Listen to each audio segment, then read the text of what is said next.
Good evening. Hello.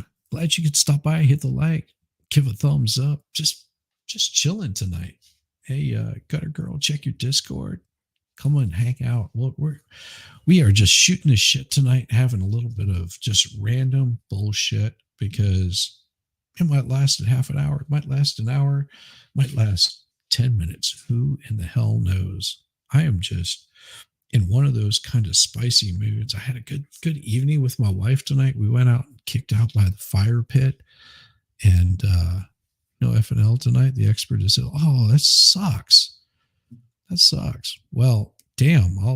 I'll send out some invites to the rest of these folks out here. See if they want to come and hang out and chill. Because shit, why not? We'll get these folks out here and we'll just have an evening if you want. There we go. Well, that sucks that he's feeling ill, and I'll just throw some stuff out there to all you random folks. Jill, come on by. And I was only because I was hanging out with Jess. I saw that she was streaming a hey, how's it going, M Young? Good to see you. Hey, Flatty. Yeah, it's just a completely chill night. Just we might talk politics.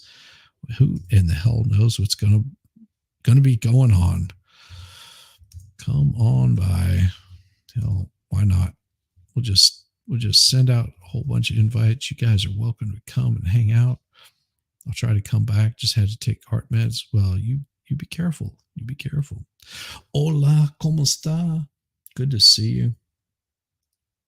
We're come on by. If I had no idea the expert wasn't going to be streaming tonight. I was just sort of screwing around and having a chill night.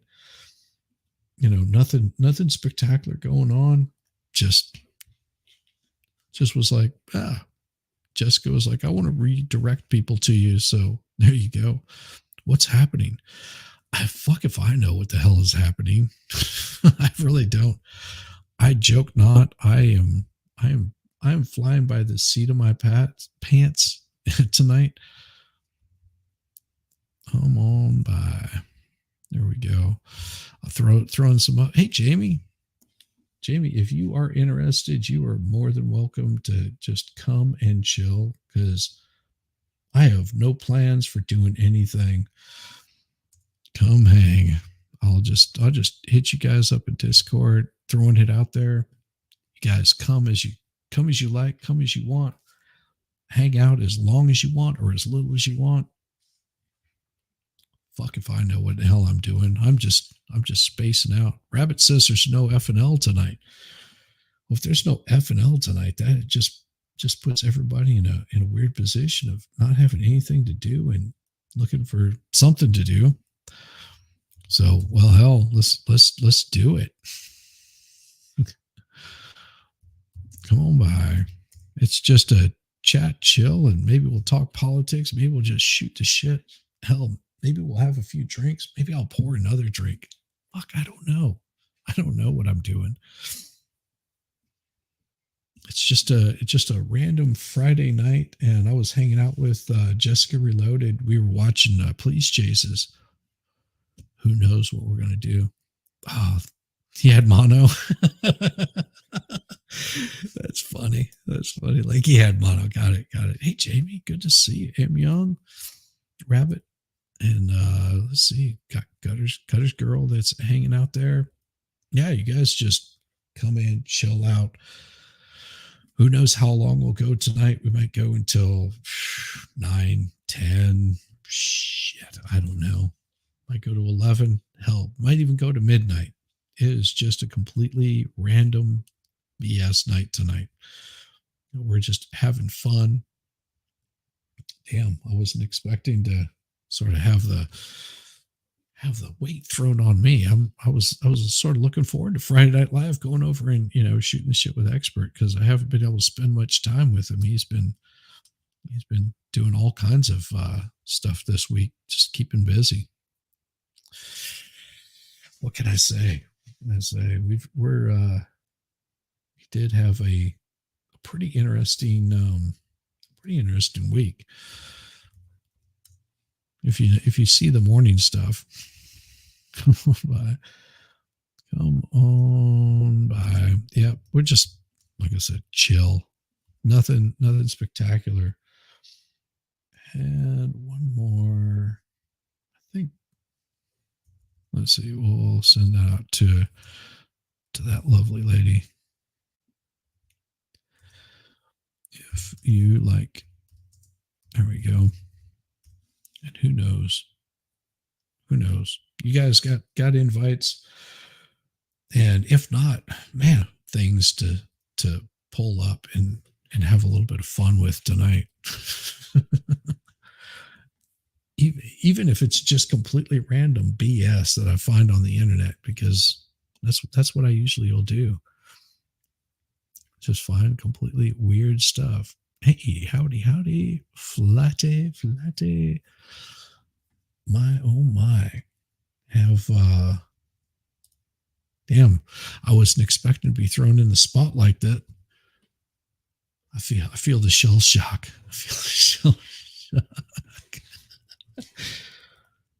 Yeah, there was so all kinds of court cases going on. I guess Courtney McClenny happened today, and I'm not sure because I was working most of the day, and hey, cool gamer, good to see you. Glad you can make it.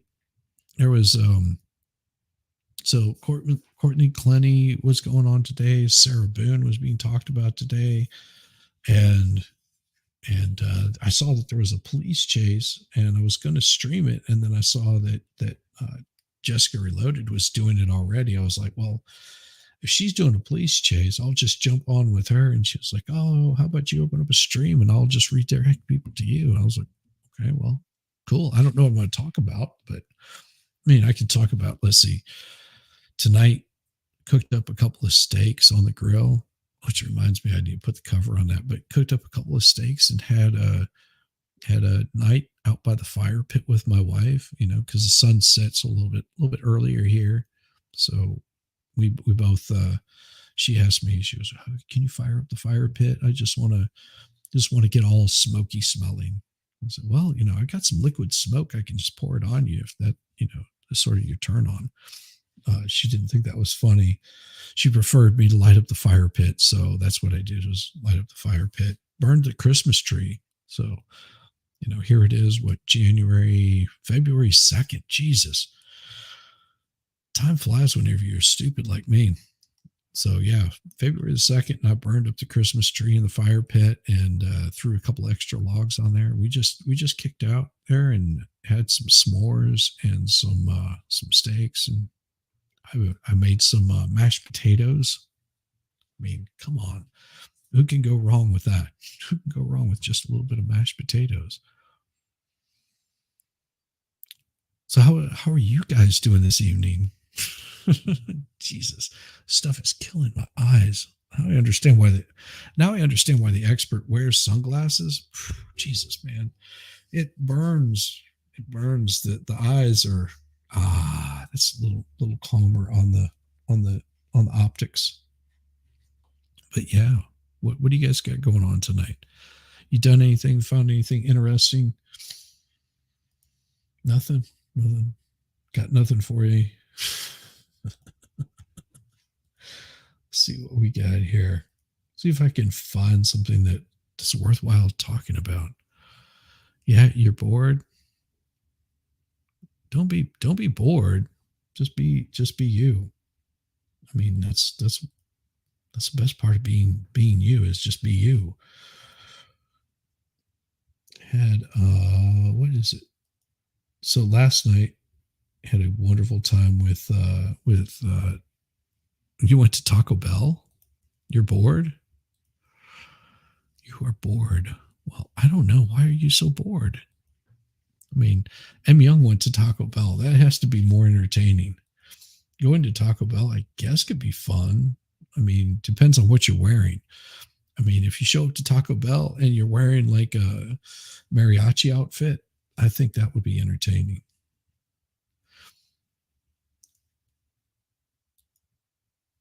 I mean, here you go. I got something for you. It'll be funny.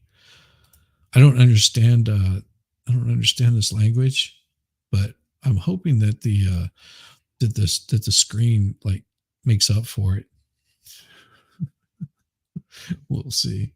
Al zurdo de mierda no le podés dar ni un milímetro. Pero ¿me podés definir zurdo de mierda? Que no todos los que, digamos, los colectivistas, los que ponen, digamos, o sea, esa idea. A ver, ¿por qué le pones de mierda, digamos? Porque son una mierda.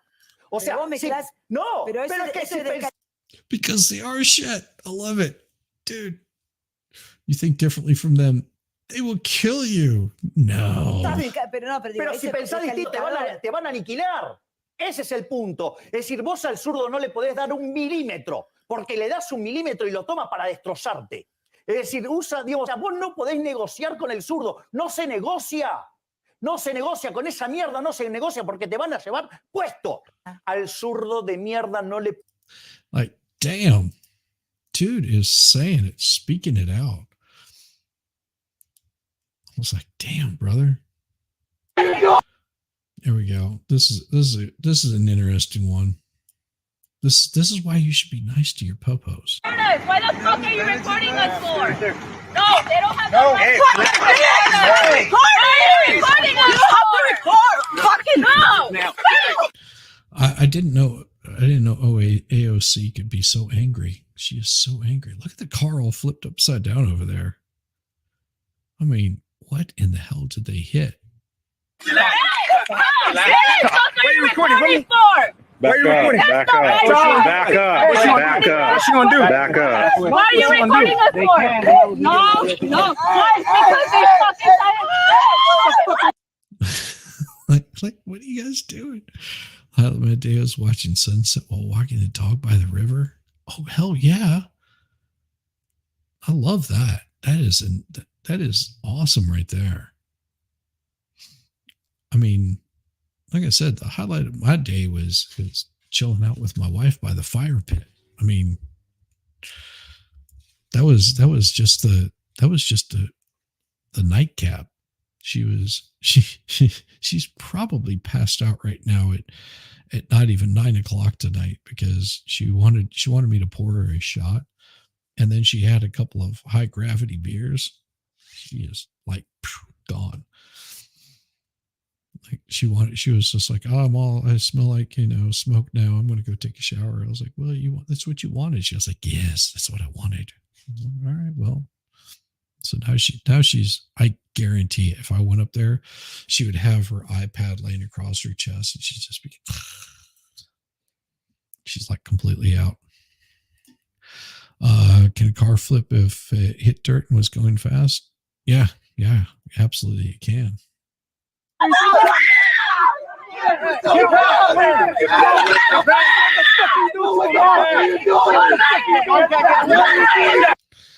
You think if the camera was on that these people would be acting like this? I don't know. I mean, they're acting like crazy wild.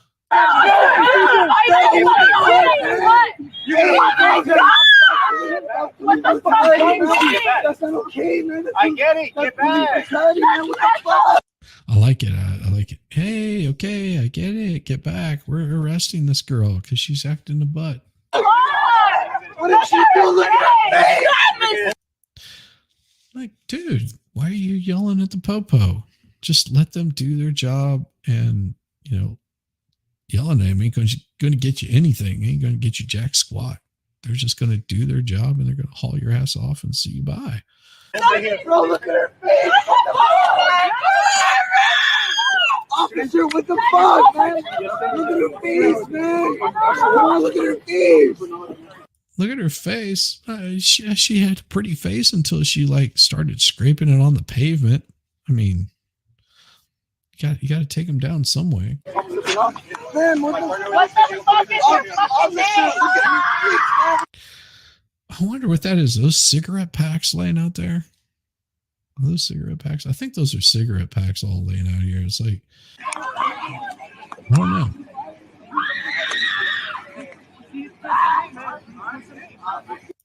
What is dude doing with the phone? Like up in this cop's face. It's just like, really? Are you going to get that TikTok moment? Got your TikTok moment? Go for it, buddy.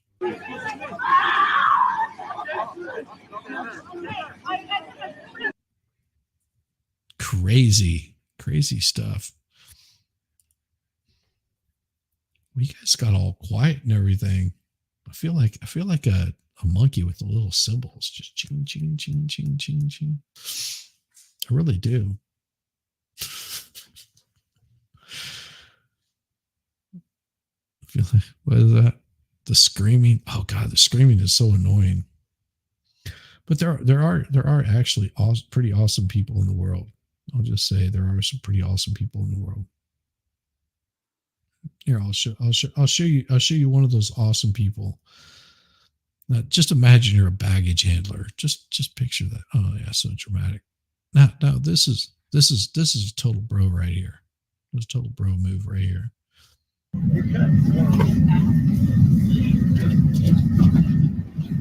Just throws luggage on the ground. He's like,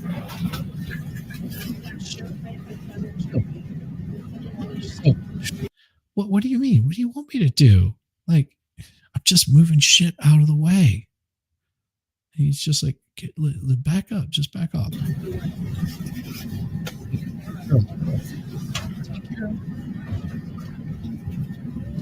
What do you want me to do? What do you want me to do? You know, it's like, chill. Like I said, listen, it's okay. It's okay. You're getting paid better than minimum wage. And, you know, you might have had a bad day, but that doesn't mean that you have to destroy, you know, this passenger's luggage. It's okay. It's not going to get any better by doing that. It's just going to get you fired. Do you want to get fired?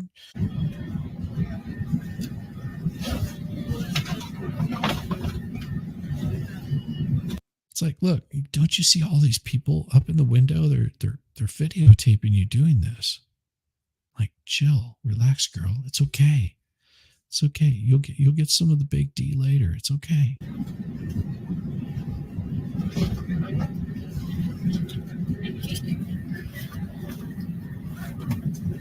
He's like, you don't have to like me. It's okay. You don't have to like anybody, but love yourself. It's okay. It's all right. It's all right. Just calm down. Good job. Don't drop the luggage. You just need to cook like that. It's going to be your job. What happened there, Jay? She just sold bags and then sitting around the door. Yeah, she was just chunking that stuff on the ground, just like, he's like, listen, I'll help you out. Just relax, girl. Relax. It's okay. Yeah.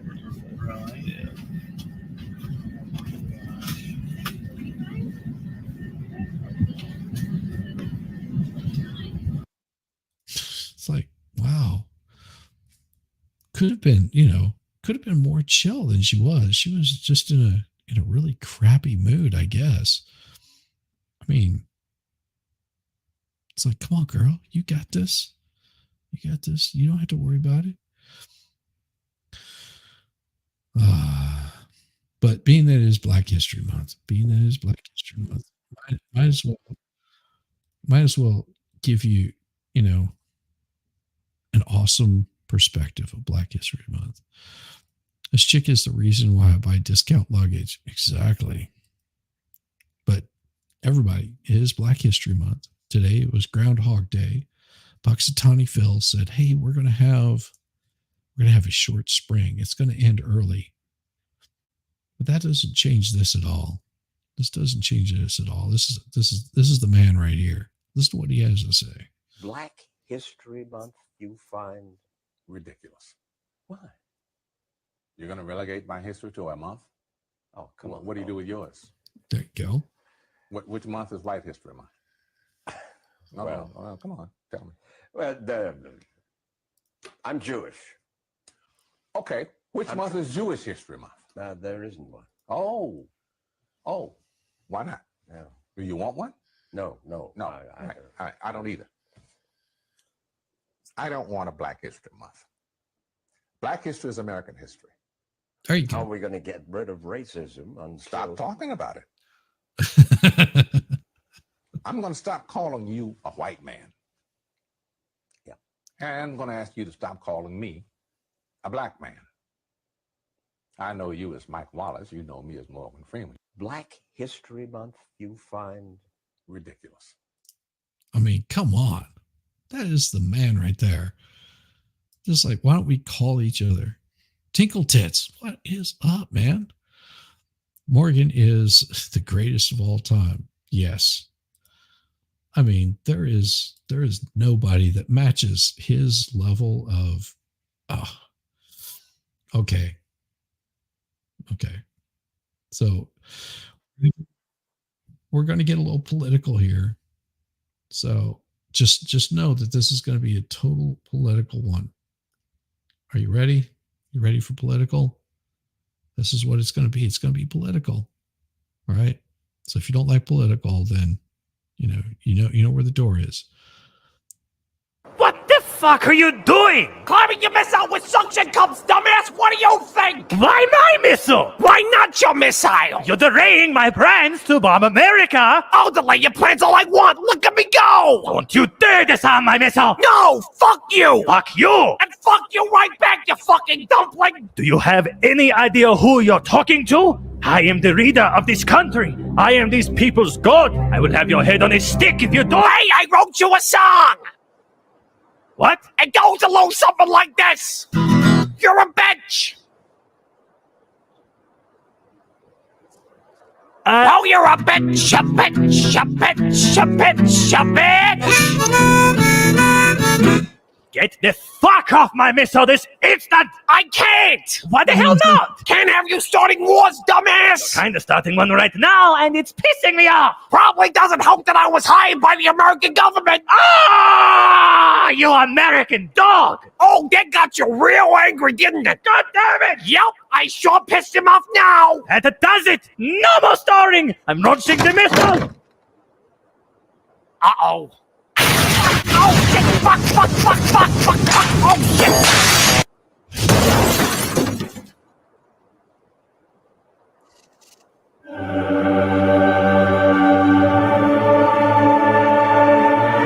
You may have delayed my plans this time, man with a suction cup, but you won't be around next time. Oh fuck! Oh, you're a bitch!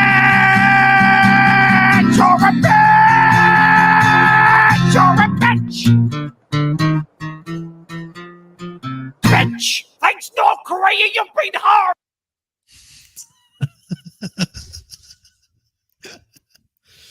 Hopping on with the layoff lifer for a bit, but I'll be back in a few. That's cool. That's cool. It's about as good as North American missiles fly. This is about fucking truth. Oh, geez, I am so bad. I shouldn't be. I shouldn't do so many political things. I just learned I boasted the gift earlier. Action Jackson has passed away. Oh, geez. I had no idea that Expert wasn't doing a Friday Night Live tonight. Man, fuck me. I hate it whenever the Expert gets sick. Sort of looking forward to it. Sort of looking forward to it. You know, what do we got here? Nope, I ain't gonna play that. Let's see. California is so gay. Who posted that? That's goddamn funny.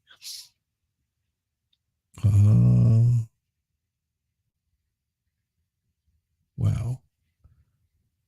Sorry, there's certain things you have to be careful what you post on the what's that? Yes.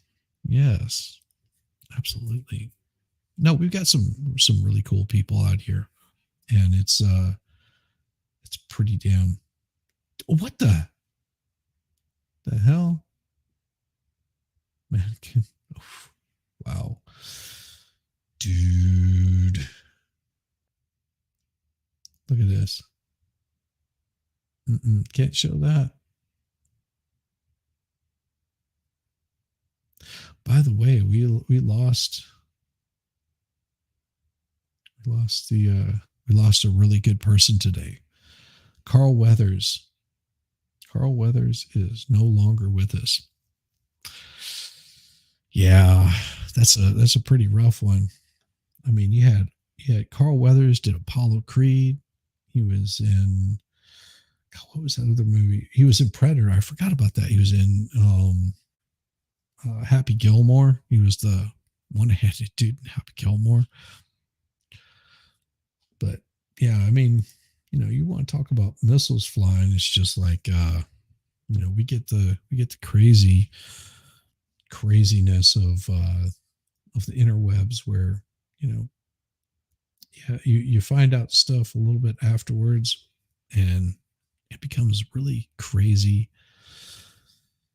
It's sad that, here we are, we're bombing another country. It's like, why are we bombing countries today? I mean,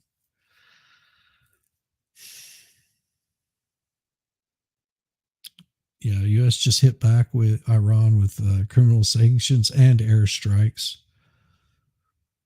It's like, wow, so bad. So bad. Everybody wants to have more wars. It's like, I mean, if you don't see something wrong with some of this stuff, it's just wrong. Here, I'll share this tab so you guys can see it. Fulton County DA acknowledges personal relationship with the lead prosecutor on the Trump case, but says it doesn't disqualify her. Yeah. So Washington and Atlanta, Fulton County DA Fannie Willis and Nathan Wade are lead prosecutor on the 2020 election case. Both acknowledged in court papers that they have a personal relationship, but strongly pushed back on claims that she financially benefited from hiring him. The filing from Willis, who is spearheading the Georgia criminal case against former President Donald Trump and his allies over efforts to overturn the 2020 election, includes, Jesus Christ, I don't care. No, thank you. I don't care. But strongly pushes back on claims that she financially benefited from him. It's because money has corrupted our politics. The military complex has deep pockets and war is incentivized. It's very much true. Very, very true. The filing from Willis, who is spearheading the Georgia criminal case against him, Wade denied that his earnings on the case have been shared with or provided to Willis. Well, I mean, if you're having a personal relationship, you're probably getting a little bit of it. The DA received no funds or personal financial gain from my position as special prosecutor. He said that their personal relationship has never involved direct or indirect benefit. Okay, well, that's to be debated. Then, being that she's going on vacation with him, Willis filed a response to allegations by one of Trump's co-defendants of a conflict of interest, improper romantic relationship. Willis said the court filing that the salacious allegations do not reach the legal grounds required for her to be disqualified from the Georgia election interference case. I don't know, but it doesn't look fucking good. I mean, here's a novel idea, fuckwads. If you're going to go after somebody, you're going to prosecute them on some bullshit because you don't like their politics, then your nose better be fucking clean. Just straight up be clean. It makes it a little bit easier for your story to be believable and, to not find any improprietary actions that are being caused by you. It's not hard. Willis said that defense attorneys did not reach the legal basis for disqualification right. She has no financial blah, blah, blah. The motion also defended Wade, saying the attacks on his qualifications are factually inaccurate, unsupported, and malicious, in addition to providing no basis whatsoever to dismiss the indictment or disqualify Special Prosecutor Wade. Except if you look at Wade, how many RICO cases has he tried? You would think that you would want to get somebody that is top of their game, has done multiple RICO cases. They know all about this stuff. They know all the legal terminology. They know all of the actions that need to be made. All of the case work that needs to be done. And it doesn't seem to me that he knows any of this stuff.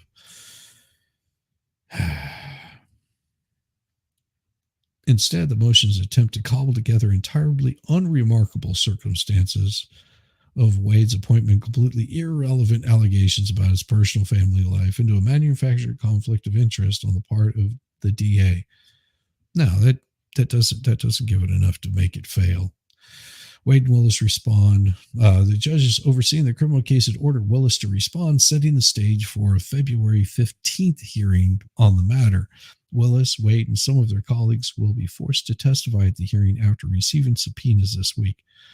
Addressing allegations that the two took vacations together, Willis wrote that the financial responsibility for personal travel taken is divided roughly evenly between the two, with neither being primarily responsible for expenses of the other, and all expenses paid for with individual personal funds. So your paycheck is paying for it. In his affidavit, Wade said, at times I have made and purchased travel for District Attorney Willis and myself from personal funds. Other times she's done it from her personal funds. Willis said there is no joint or shared financials or financial accounts, blah, blah, blah, blah. Citing Wade's affidavits, will defendants offer no support for their insistence that at the exercise of any prosecutor, it doesn't matter. It looks bad. If you don't want it to look bad, then step away, step down, step away from it. Of course, here you go. Willis has no plan to step down.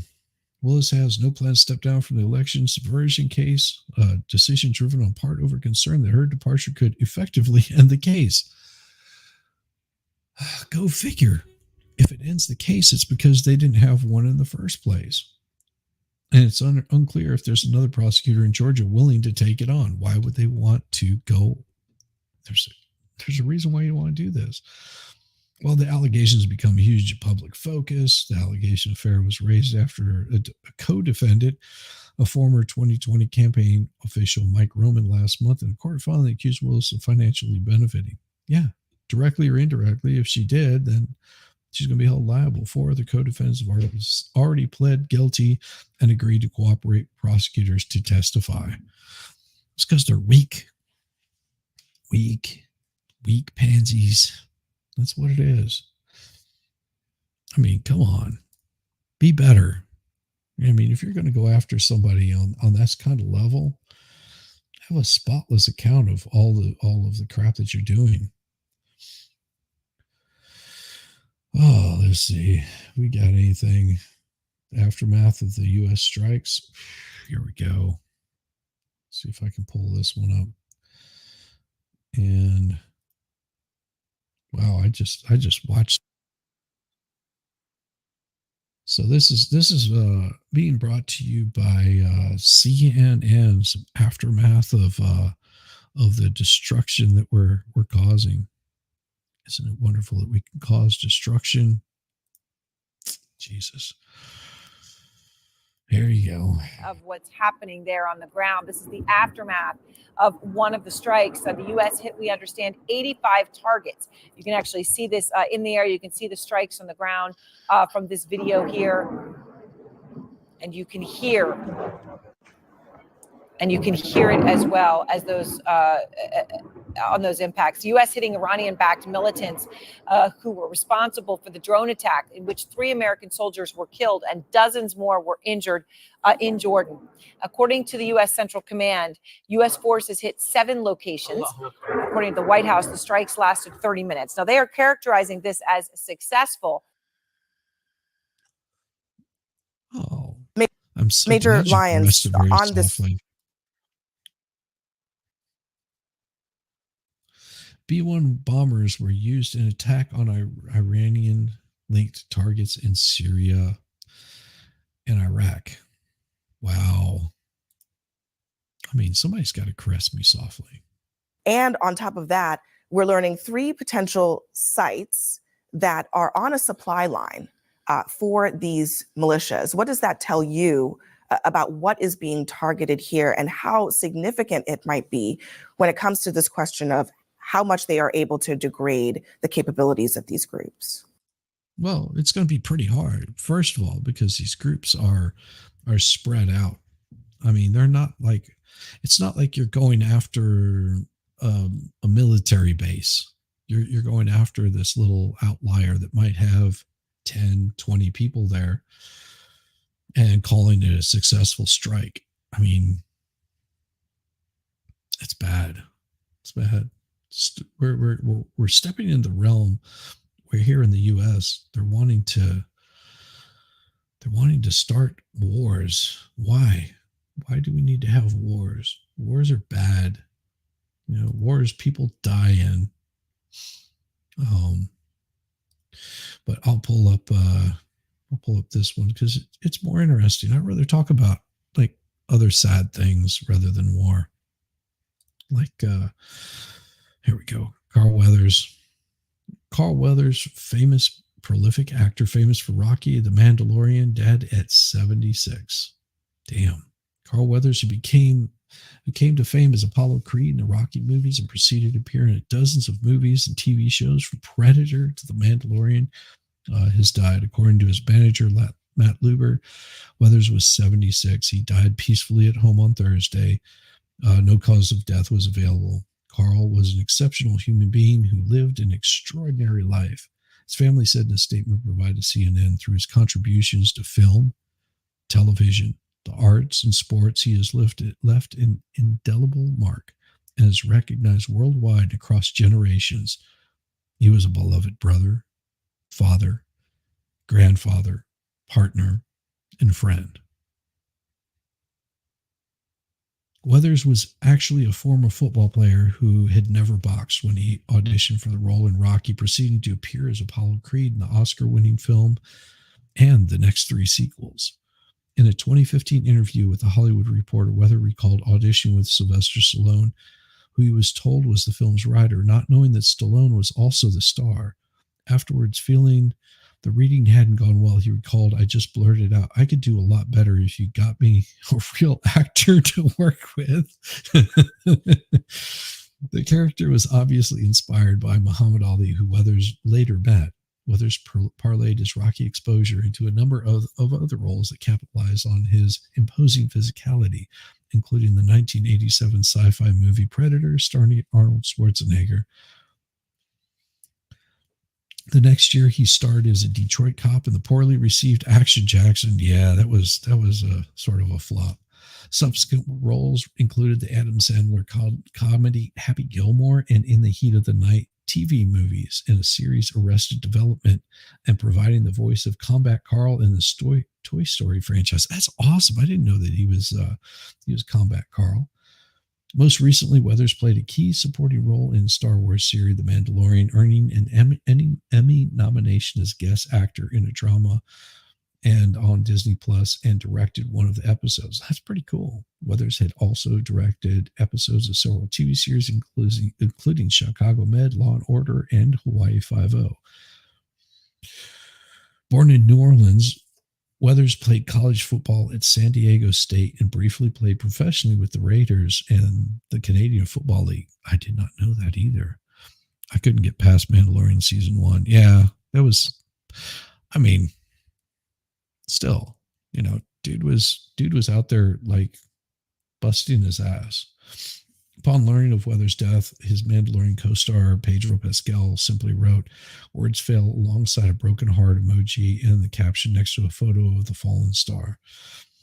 Weathers' Predator co-star Schwarzenegger said on Instagram that they couldn't have made the movie without him, and we certainly wouldn't have had such a wonderful time making it. Every minute with him on and off set was pure joy. He was the type of friend who pushes you to be your best just to keep up with him. I believe that.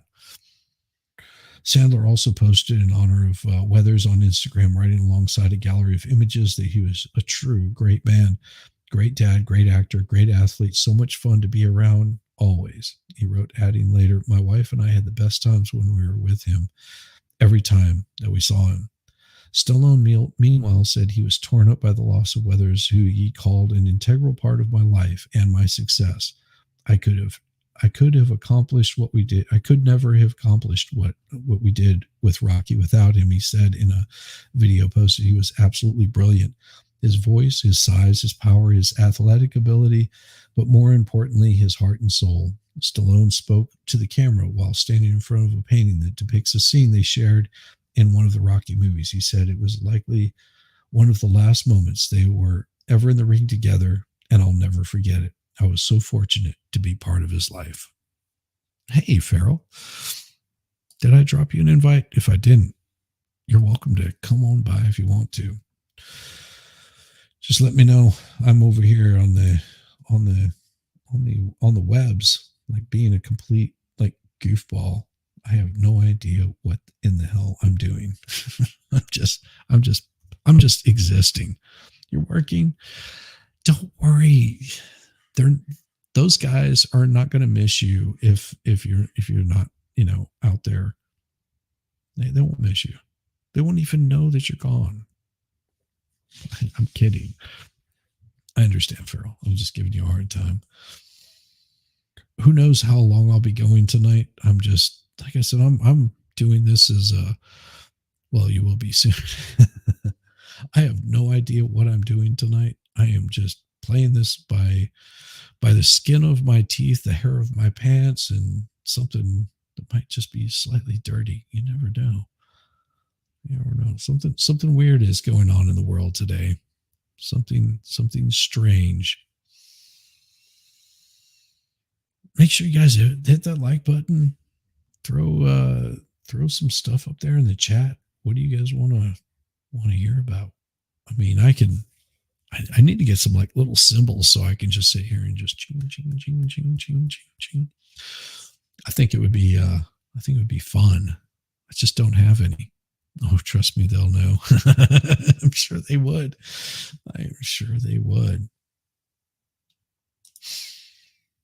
Because everybody misses the Farrell housewife whenever she's not around.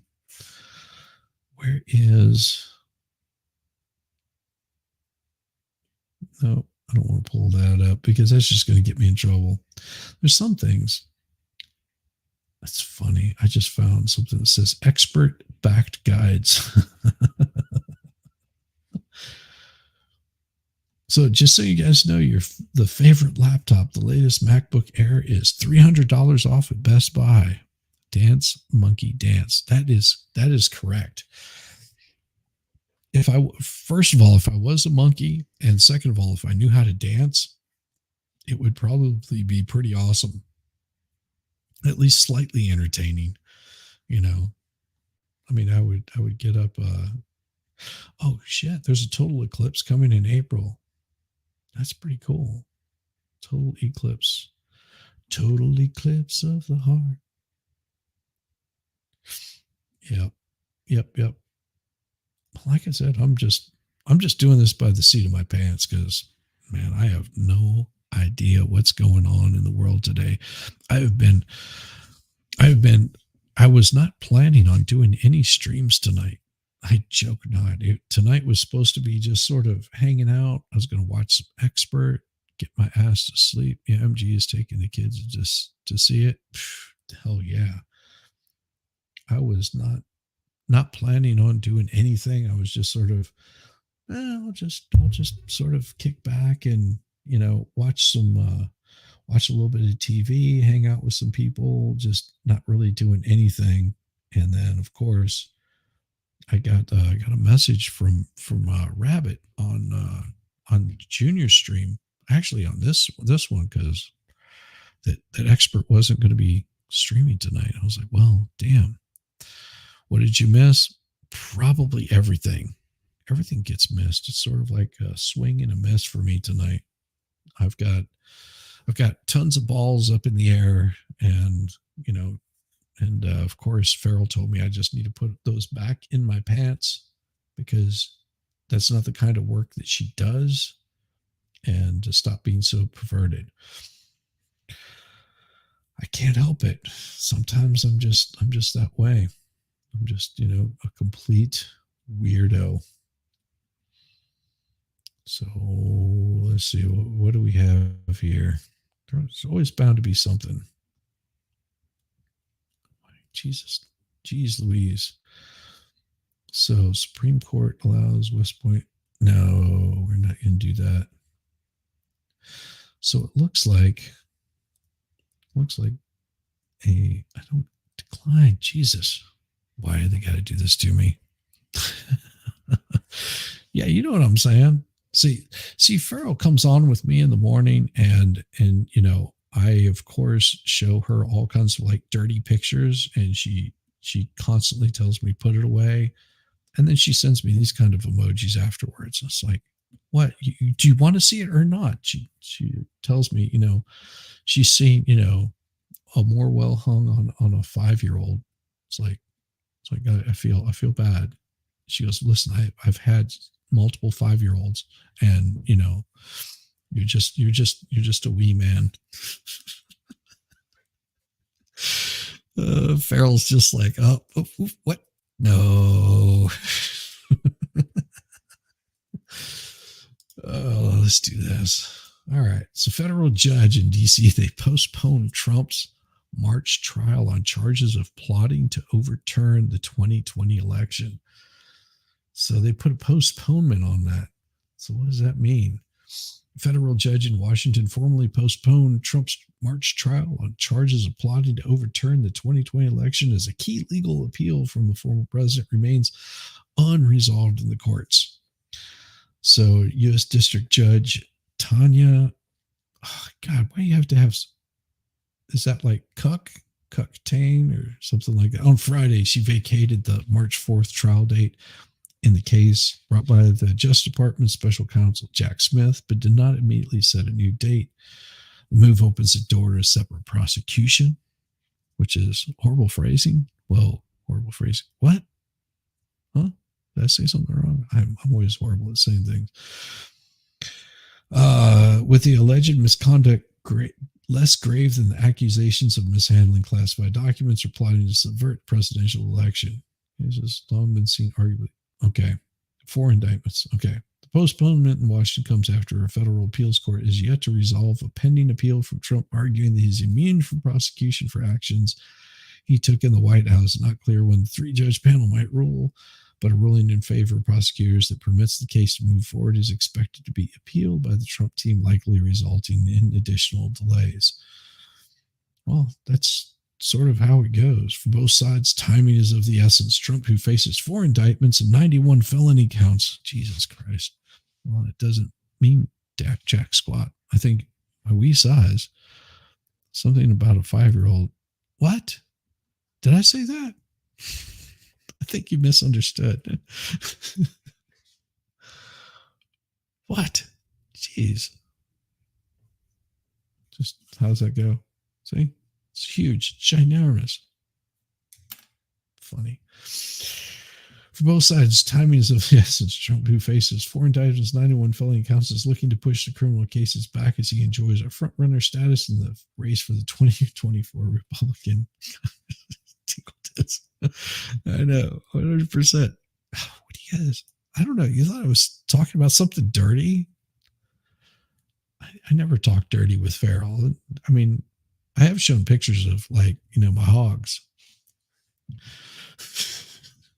Trump, this year before the November election, if Trump is elected while the case is pending, he could presumably order the Justice Department to drop it and could potentially try to seek a pardon for himself. The Washington case has been expected to take place first, but has been delayed for weeks by Trump's appeal on grounds that he is shielded from prosecution, a claim that has been vigorously disputed by Smith's team. Doesn't mean that he's won on those disputes. It just means that he's been disputing it. The appeals court heard arguments on 9th and appeared skeptical of Trump's lawyer's position, though the court has said it intended to work quickly and has not issued a ruling. Blah, blah. Trump, meanwhile, faces dozens of felony charges in Florida, accusing him of illegally retaining classified documents at his Mar-a-Lago estate. The case is set for a trial on May 20th, but could still be postponed. Another case in Georgia brought by Fulton County District Attorney Fannie Willis. And, you know, the more you do this kind of stuff, yes, I did show you my meat this morning. It was glorious, was it not? She said, no, it's very small meat. She likes more meat. Farrell likes more meat than what I can offer her. She told me, she said, it is not enough. I've only got a quarter of what she is used to. And I was so disappointed. I mean, it was cold. It was really cold. It was really, really cold. And I mean, she told me I needed to work on it. I said, well, I mean, I'm not as hungry as you. Not as hungry as you. I don't have to fill as many mouths. So my meat is going to be a lot less than the meat that you need. And let's see. I talked down the hallway. No joke. I showed her my meat this morning. I didn't show her all of my meat. I just showed her a good portion of my meat. She said it was, she needed more than that. It was more than I could offer and that I needed to get a life. But, you know, that's how we roll here. You know, I can only fit so much meat there. Worst part is everything. Exactly. Everything I'm saying is totally the truth. Don't believe me. I mean, it's not my fault if you don't believe the truth. Wow. Kenya had a massive fireball of an explosion. So what do you think? What do you guys think of Nikki Haley? Do you think she's got what it takes? I don't know. I'm always wondering. I always wonder. Threatening, like in it. Mark, Chris Kyle. Oh wow, that is right. Man, I forgot about this. Y'all talking about ribeyes or something? No, I'm talking about more meat than just ribeyes. I mean, there is some. I've got some rump. I've got some brisket. I've got all kinds of stuff. Yeah, she is a nobody. You don't even know what her politics are. No, she's just everything that Trump is not, and she wants to get us to war. I mean, what more can you ask? I mean, come on. I mean, war pays the bills. Come on. How else do you think politicians are going to make their money? You know, what they do is they delay it, they postpone it, they make sure that stocks go down in certain sectors. And say, for example, they go, you know what? Let's see if we can sort of lower the stock price on this missile company that builds missiles. All right. Because they're starting to go under a little bit. And, you know, we'll pay really close attention to their stock and all. Man, they're like on the verge of selling out. Now let's grant them like this big U.S., Department of Homeland Security, like contract or, military contract. And all of a sudden they have millions flowing in. That stock price just skyrockets because they're going to be funding that war with all these missiles that you, the American people, are paying for. And that stock all of a sudden goes from, $5 or $6 to $500 or $600, like in less than a year. And they wait until it hits that price because they know in a year, that company's probably going to fail anyway. They buy in really low. They turn around, they sell it really high. Shit, they're set for life. They just rinse and repeat on the next little thing. I want the steak. No path, Haley. There you go. Yeah, I have no love for Nikki Haley whatsoever, but that's just me. But in case you guys don't remember, not only did we lose Mr. Weathers today, but we also lost this gentleman right here, Chris Kyle, on February the 2nd, from that movie American Sniper, but he was actually a pretty straight up guy. February 2nd, former Navy SEAL and American Sniper author Chris Kyle was fatally shot along with a friend, Chad Littlefield, at a gun range in Glen Rose, Texas. Suspect Eddie Ray Ruth was later convicted and sentenced to life in prison without parole. And also on this day, Buenos Aires, Argentina was founded by Pedro de Mendoza of Spain. New Amsterdam, now New York City, was incorporated. Puxatawny, Pennsylvania held its first Groundhog Day festival. New York rebuilt Grand Central Terminal, officially opened to the public 1 past midnight. Charlie Chaplin made his movie debut as the comedy short Making a Living in 1914. 1925, legendary Alaska Serum Run ended at the last series of dog mushers brought a life-saving treatment to Nome, the scene of diphtheria epidemic 6 days after the drug left Nananya. That's pretty funny. You want the steak? I got your meat. The remainder of the Nazi forces from the Battle of Stalingrad surrendered in a major victory for the Soviets in World War II. In 1948, President Harry Truman sent a 10-point civil rights program to Congress, where the proposals ran into fierce opposition from Southern lawmakers. Now, it's amazing that they would say that this right here, Truman sent this 10-point civil rights program to Congress where proposals ran into fierce opposition from Southern lawmakers. It makes you think, wow, the South, they were so racist. And if you really look at it, those particular people, those particular lawmakers, they were Democrats. Amazing, isn't it?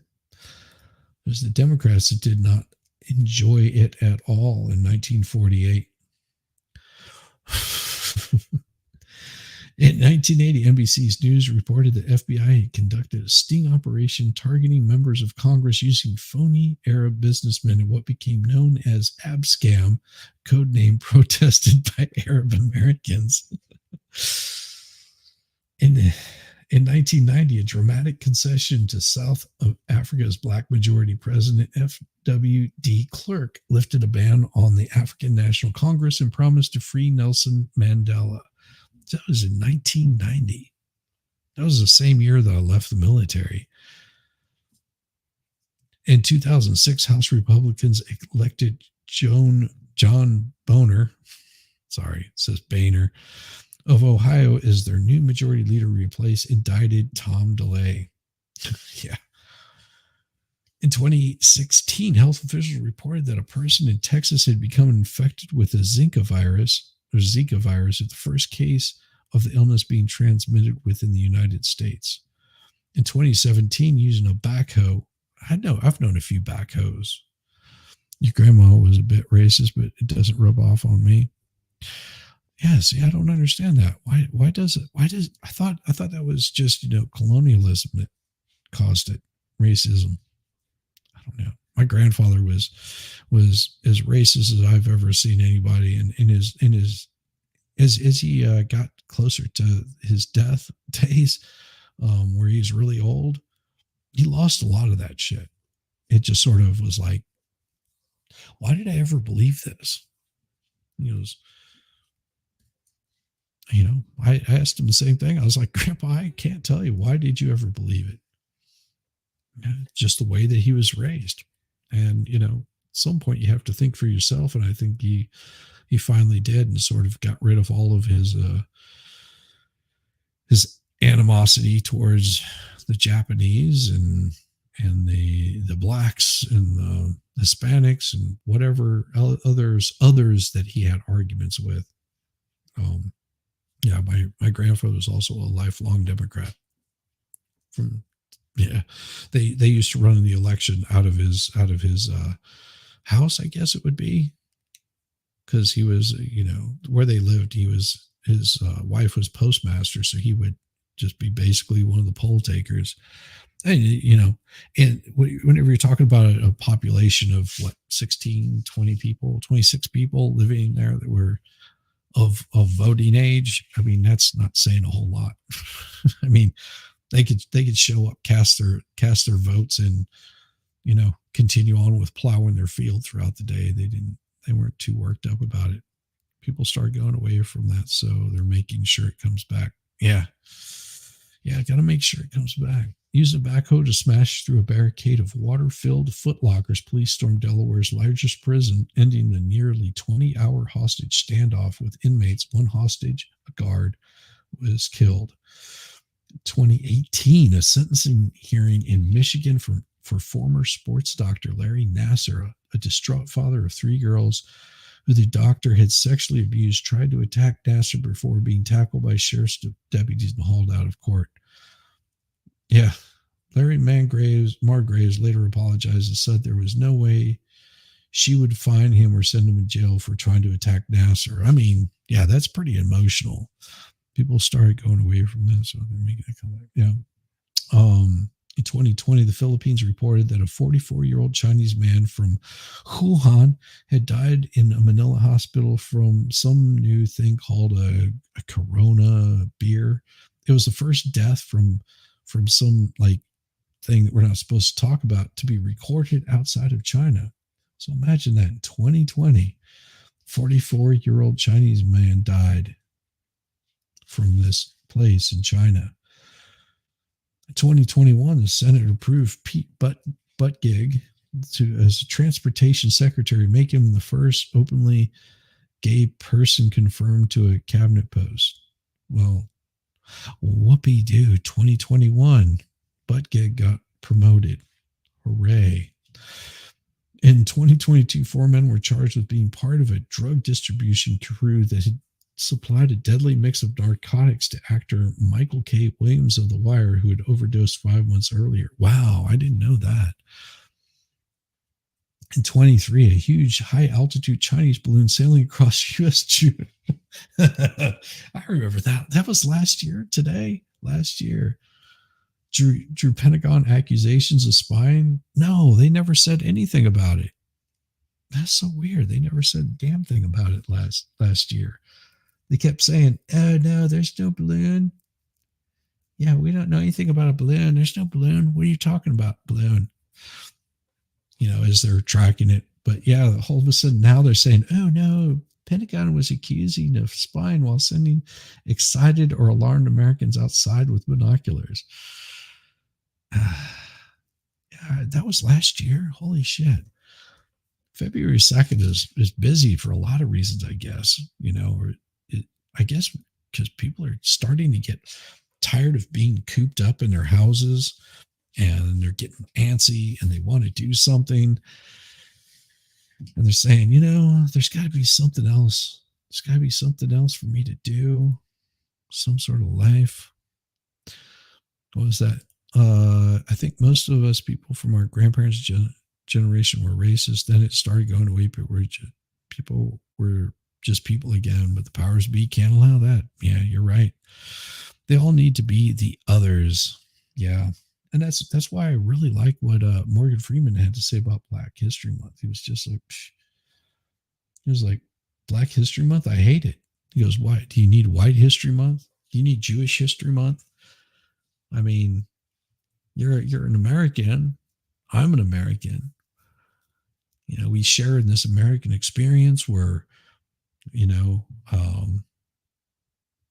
my name is Morgan Freeman and your name is whatever the other dude's name was. It's just crazy. Just crazy. Who freed Flacco? 1 year later, celebrity owl escaped from Central Park Zoo remains a mystery. Wow. Now I know what happened. I'm afraid of getting dementia or Alzheimer's. I feel like I'm bringing things out in me that isn't who I really am. Years of playing Counter-Strike is going to haunt you. I love it. I love it. That would be hilarious. It's just walking through the hospital with dementia, just like, you're going down, you piece of shit. Teabagging nurses. Oh, some of the history is ugly. Yeah. And that's pretty much what he was saying. Yeah. Some of the history that America is part of was horrible. My grandma was just not of the true world. Yes. Yeah, I don't know. Why Indian police suspect this pigeon working for Chinese spies? I got to see what they're talking about here. That makes no sense. That makes no sense. Let's share this tab. Okay, so woman's tossing trash, falls into dumpster, survives getting compacted in a garbage truck. What in the hell, woman? So in Manchester, New Hampshire, wouldn't you know it? She'd be from New Hampshire. A woman fell into a dumpster while throwing out her garbage and was later rescued from a trash truck that had compacted the contents while she was inside. Oh, God. If you've ever like taken a good whiff of the inside of a dump truck, luckily it was winter, so it might not smell this bad. Just, I mean, I worked at this pizza joint. There would be days we would take trash out to the dumpster, and it would be so overwhelming that you would just, like, without thinking about it, your stomach would start churning. You just want to, like, projectile. Luckily, neighbors heard her screams and the trash compacted was equipped with a camera. The driver spotted the woman stuck inside and called 911. By then, the driver reported compacted the garbage up to 4 times. The department said in the news release. If she wasn't a dwarf before, she is now. Yeah. Rescuers used a basket ladder to reach the top of the truck and lift her out. By then, she was standing, talking, yelling, but not learned enough to answer questions. I imagine she was probably pissed off, screaming and cussing. Woman was taken to the hospital after Monday's misadventure. Her name was not released. Probably not. In 32 years, I've never seen anything like this in my whole career. It's alarming because you think it really isn't true. But you don't really think it's true. Yeah, that's pretty spot on. I mean, I've no thank you. No thank you. Oh, cool. Indian police and clears suspected Chinese spy pigeon after 8 months in bird lockup. Wait, how did she get in there? So, okay, what happened was she fell into a dumpster, or maybe she was hungry and she was trying to get like some cheesecakes or something out of the dumpster. But regardless, she fell into the dumpster. A dump truck came along and scooped up the dumpster and dumped her and the contents of that dumpster into the garbage truck. You know, the big dumpster sort of upturns and falls over. And then what they do is they compact the thing in there so they can fit more shit in there. Well, she was in there getting compacted 4 times. Yeah, I think the city needs newer equipment if the compactor doesn't even compact. Yeah. I mean, we call her Stubby now. Oh, yeah, she was in a dumpster. Gotcha. Yeah, that's what happened. So in New Delhi, Indian police cleared a suspected Chinese spy pigeon after 8 months detection and released it into the wild Tuesday. The pigeon's ordeal began in May when it was captured near a port in Mumbai with 2 rings tied to its legs, carrying words that looked like Chinese. Police suspected it was involved in espionage and took it later to Mumbai's. I am not even going to try to say that. Some pet hospital. Effing gross. Whatever was in there, I'd leave it. Yeah, well, I mean, she dropped her mashed potatoes. Eventually, it turned out the pigeon was an open water racing bird from Taiwan that escaped and made its way to India. That's funny. With police permission, the bird was transferred to the Bombay Society for Prevention of Cruelty to Animals, whose doctors set it free on Tuesday. A racing pigeon. I've never heard of that. Did you guys ever heard of a racing pigeon? I mean, what is it racing against? Other pigeons? I'm curious now. I want to see what a racing pigeon does. Maybe I'll find like something about racing pigeons. See, now you see how my mind works.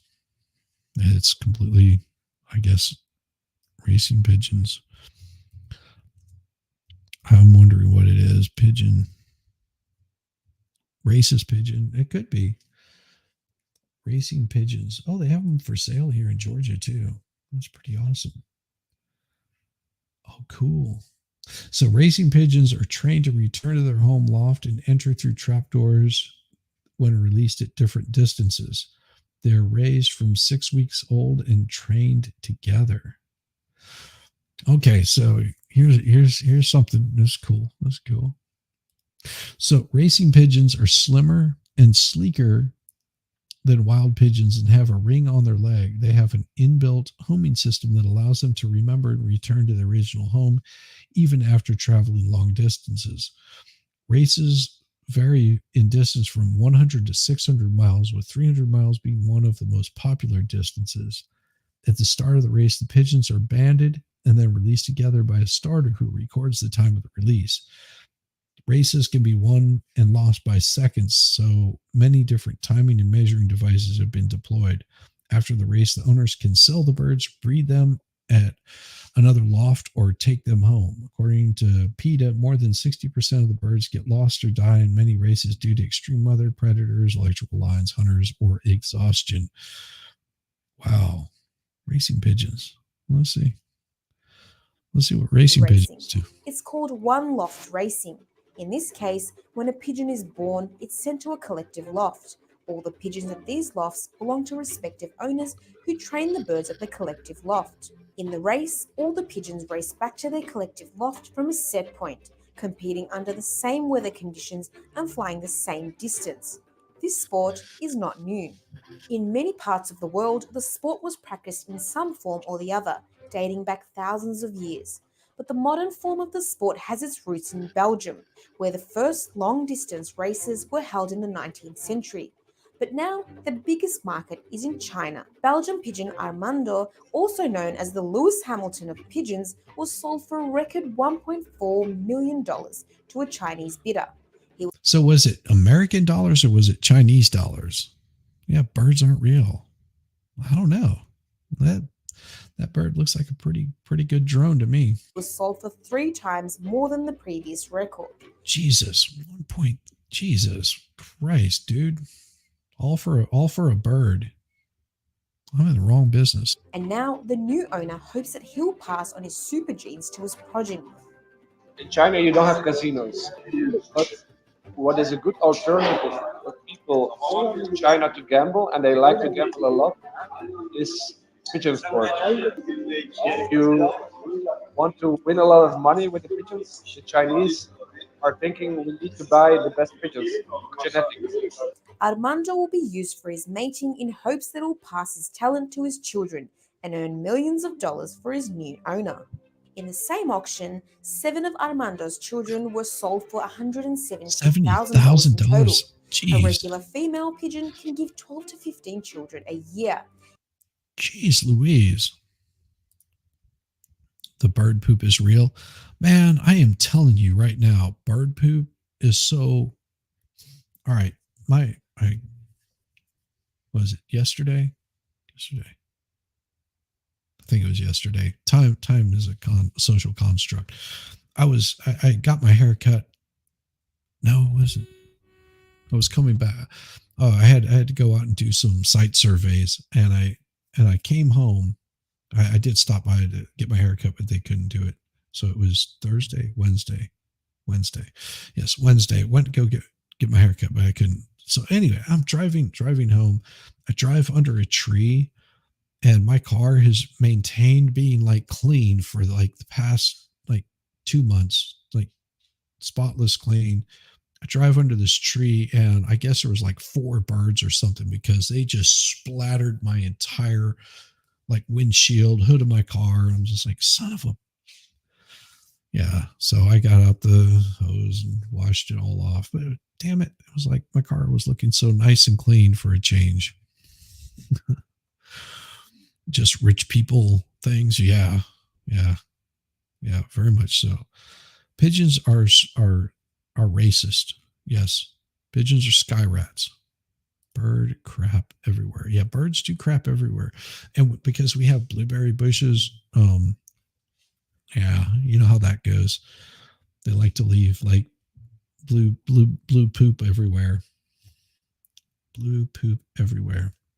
If well organized, Armando is expected to breed 100 children in a year. Man, Armando needs to change his name to Tyrone. And why in the hell is he in China? I thought they had like a 2-child limit or something like that. Man, he needs to take his ass to Martin Luther King, Georgia. Martin Luther King Drive here in Atlanta, Georgia. Homie putting out 100 kids a year. Shit, you ain't got nothing on Tyrone. Tyrone's got at least 50 just last week. Gross ass birds love to steal your food too. Man, talking about stealing food, my wife had laughed her God ever loving ass off when we were in Italy. We stop, order a pizza, a slice of pizza, and these are some big, huge slices of pizza. I was like, oh, because I was so hungry, and like Italian pizza is pretty damn awesome. It's just the dough and is just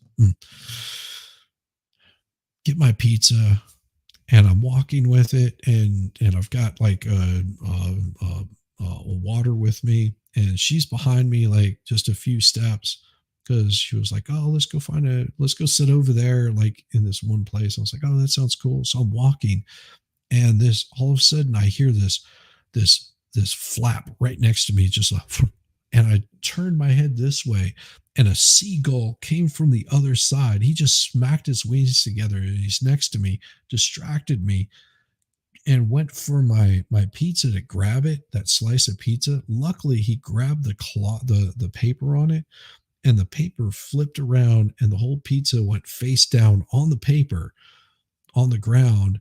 And he like sort of did this bank and like tried to come back for it. And yeah, he was a little bastard trying to steal my damn pizza. Yeah, we're in Venice. I also found out, which I didn't know this at the time, but they really like having the seagulls there. No, the seagulls are actually really good in Venice. I didn't know why, but I was talking with one of the tour guides, and he said because in Venice, for every human, there are 3 rats. For every human living in Venice, there's at least 3 rats. And there's tons of pigeons. They have like spikes up all over the place to like keep the pigeons from landing on a lot of different things so they don't crap all over the place. And the seagulls actually keep the pigeon population down, and they keep the rat population down. And they don't suggest like feeding the seagulls and stuff like that, because if they're hungry, they'll kill the pigeons and they'll kill all the rats. And not all of them, but just enough of them to keep them under control. So it's pretty cool, the ecosystem that they have there. Those seagulls, man, they'll mess up a pigeon. They'll snag up a rat that's like running across the ground. If they haven't had anything to eat, they're just like, yeah, don't feed the seagulls anything. Just, they'll get their food. You don't want the food that they're getting, but they'll clear out like a bunch of rats in no time at all. So pretty damn awesome. The Pioneer International Club in Beijing hosts a series of races where pigeons fly up to 500 kilometers for prize pots of over $60 million. Damn. And gambling prizes associated with these competitions spin off millions of dollars or more. The Belgium-based Pipa Pigeon Paradise, which is the eBay of the pigeon buying world, had a turnover of $28 million last year from online and offline pigeon sales. Pigeon racing is not just about the money and the gambling. The stupid dove nest, dude. So don't drop your fries. Exactly. Don't drop your fries. Stupid dove nests. Man, there's a difference between pigeons and doves, though. There's a big difference between the two. Big difference. For me, to see the pigeon arrive, like after a race, 10 hours flying against the wind, it's really interesting. And then, yeah, the feeling when they come home, that's the most wonderful thing about the pigeon sport for me.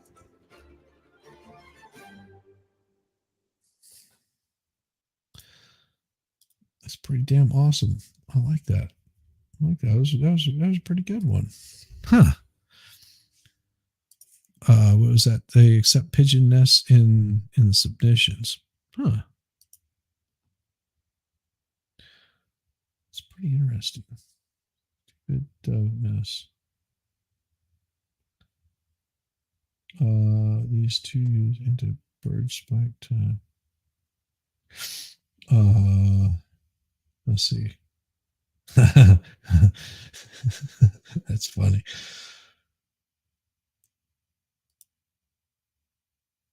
So it says mourning doves are such terrible nest builders. Jesus, I don't want to read that.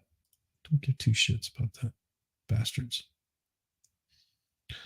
Stupid dove nest by the drawing bird on DeviantArt.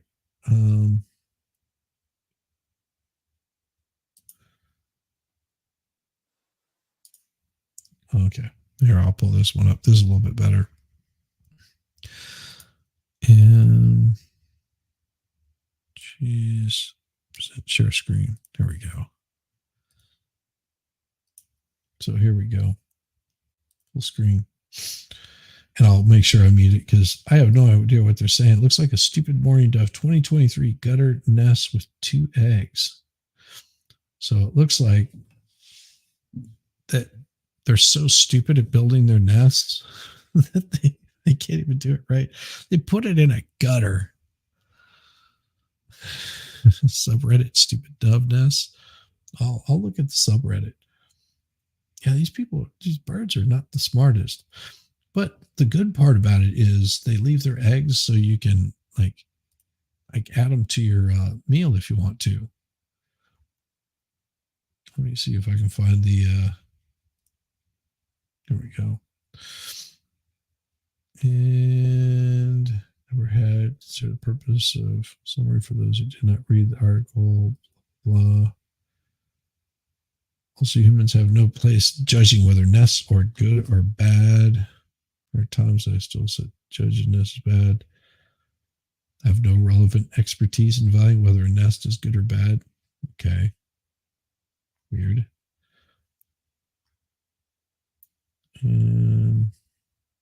Okay, here we go.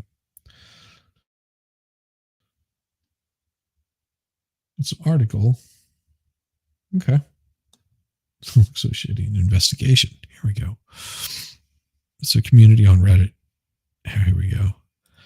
Share screen. So, why do pigeon nests look so shitty? An investigation. So there's the nest. In the spring of 2021, ballet dancer Romana Kelly returned to her Washington Heights apartment to find a surprise in the middle of her bed, a single stick and a little white ball. At first sight, Kelly assumed some neighborhood kids had accidentally thrown a ping pong ball into her bedroom, but when she picked it up, it looked and felt just like an egg. Kelly's eyes traveled to her window, which she had left ajar. I can't believe that this is real, she remembers thinking. She laid an egg dead in the middle of a nice, comfy memory foam mattress and protected it with one stick.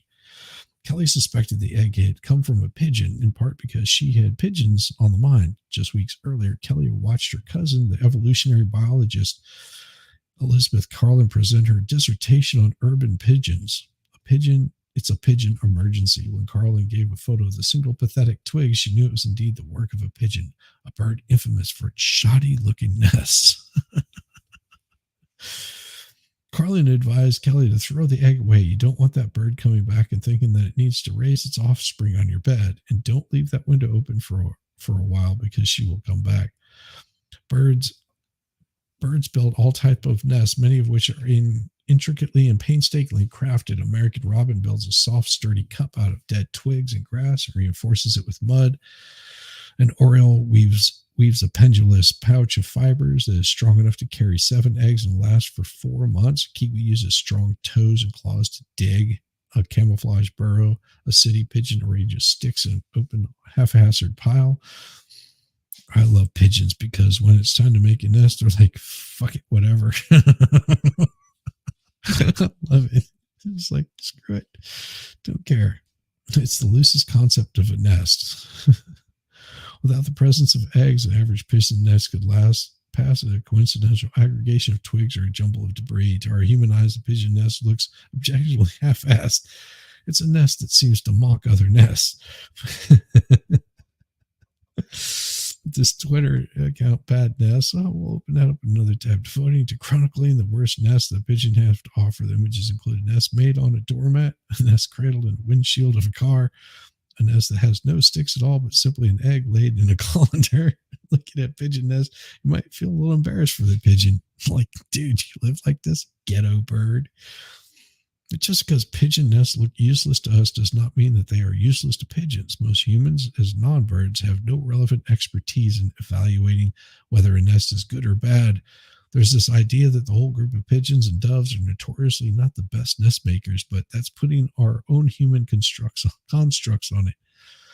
Yeah, still, it's horrible. To appraise whether a pigeon nest is good or bad, you must try to understand the nest from the perspective of a pigeon.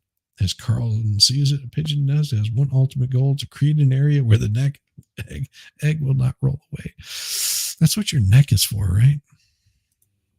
Hummingbird wrecked your fan outside. Shit everywhere.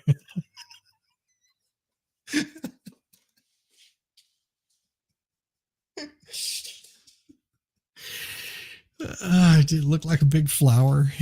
Coming up to the flower. Got sucked in there. Just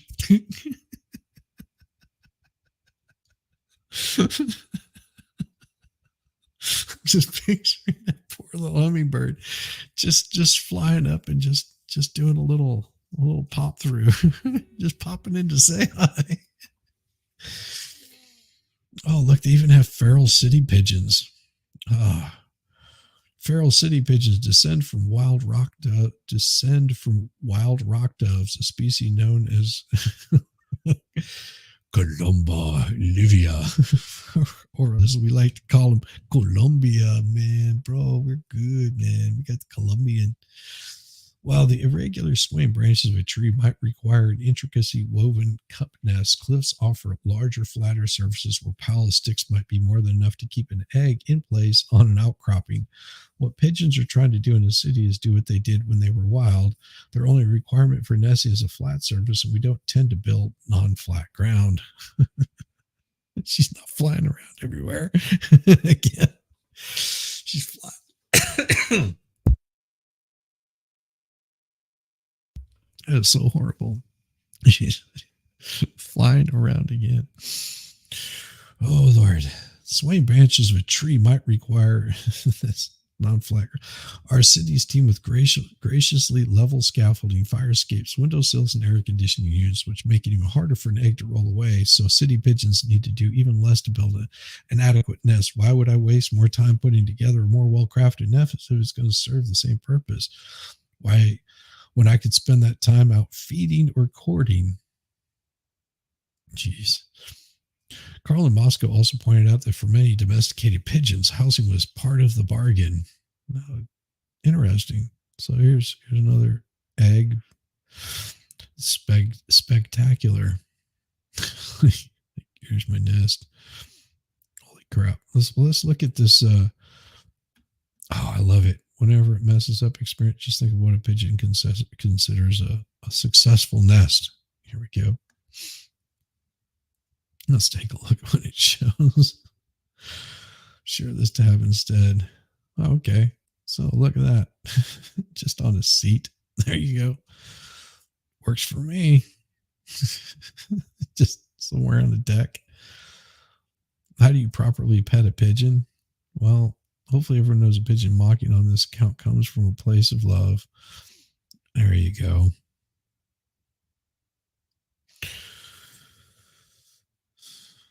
That does not look like a good place to put it up in a garage.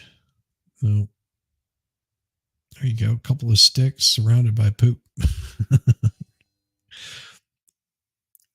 Yeah. Came around for the lulz, stayed for the science. I mean, geez. Now that's a way to place a nest. I mean, because give it to the pigeon. I mean, you got a little place where you can, all you have to do is just crack the top a little bit, and then you can heat the whole thing up just by lighting that thing on fire. And next thing you know, you've got like poached egg. How have pigeons survived this long? Why aren't they extinct? Because they're creepy little fuckers and they breed like crazy. There's the baby pigeons. Look at that. There you go. In an ashtray. My son. There's a reason why he's got lung cancer. My bird, my son doesn't fly too far from the nest. He hangs out here and smokes on the cigarette butts. Good Lord Almighty.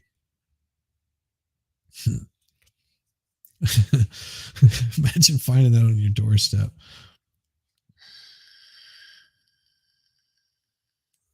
Let's see. So you got like a couple of bobby pins. Pigeons as rats with wings. Mm-hmm. Roger is in nest building mode. Huh. On her head. She fell asleep and it's going to plant an egg on her head. Pigeons, looks like he's just busy taking a dump. It's like, oh. I think it's their eyes that are sort of creepy. Pigeon egg on heroin needles. Hey, it could happen. It could totally happen.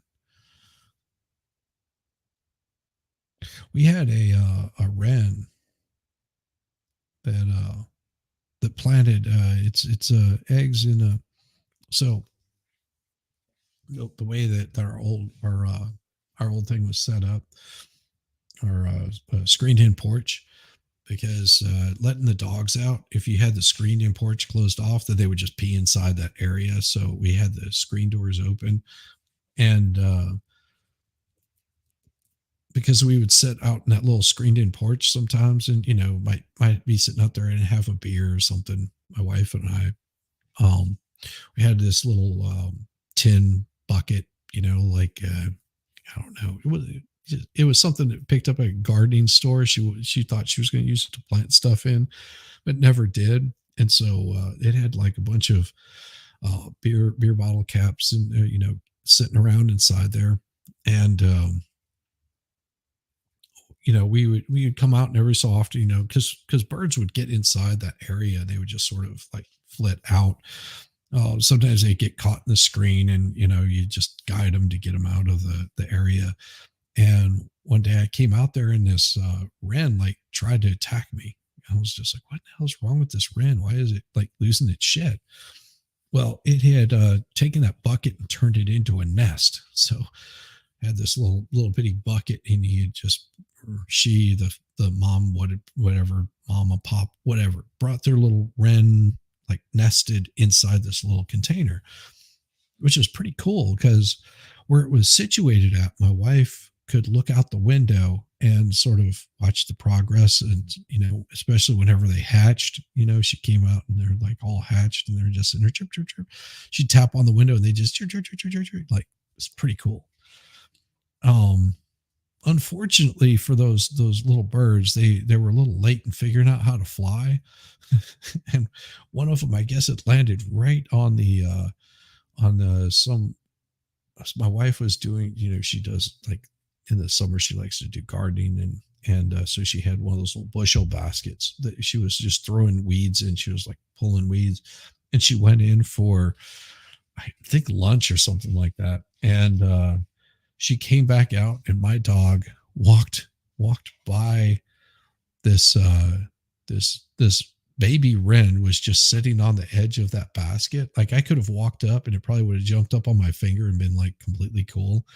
And my dog walked by it. I guess it moved its head at that time, and he just went I just grabbed it and just chomp. And that's all she wrote for that little bird. I was like, damn. I mean, he didn't even hesitate. It was like he did it just walking by, just saw the bird and went, grabbed it and just kept on walking. Like, oh, thanks for the snack. Yeah, birds. Interesting. Life is for the birds. So crazy, so insane. Man, I've been going for an hour and a half just talking about random bullshit. You hate trees too. Hate birds, hate trees. Shit. Just don't move to New Mexico. You get those ravens that are like, you know, they're protected. You're not allowed to kill them. I think they're more like crows. They're just enormous freaking birds. But they're protected, so you can't get rid of them. It's like horrible. What is it? So we've got world, U.S. news, nothing happening. 16-year-old killers of. Okay. So what's the deal? I don't know if I can show this or not. Oh, this is, dude. And I'm not even I would tell this story, but once I saw the person's name. Okay. Let me put it this way. How can I put this? It's going to sound nice. I really can't.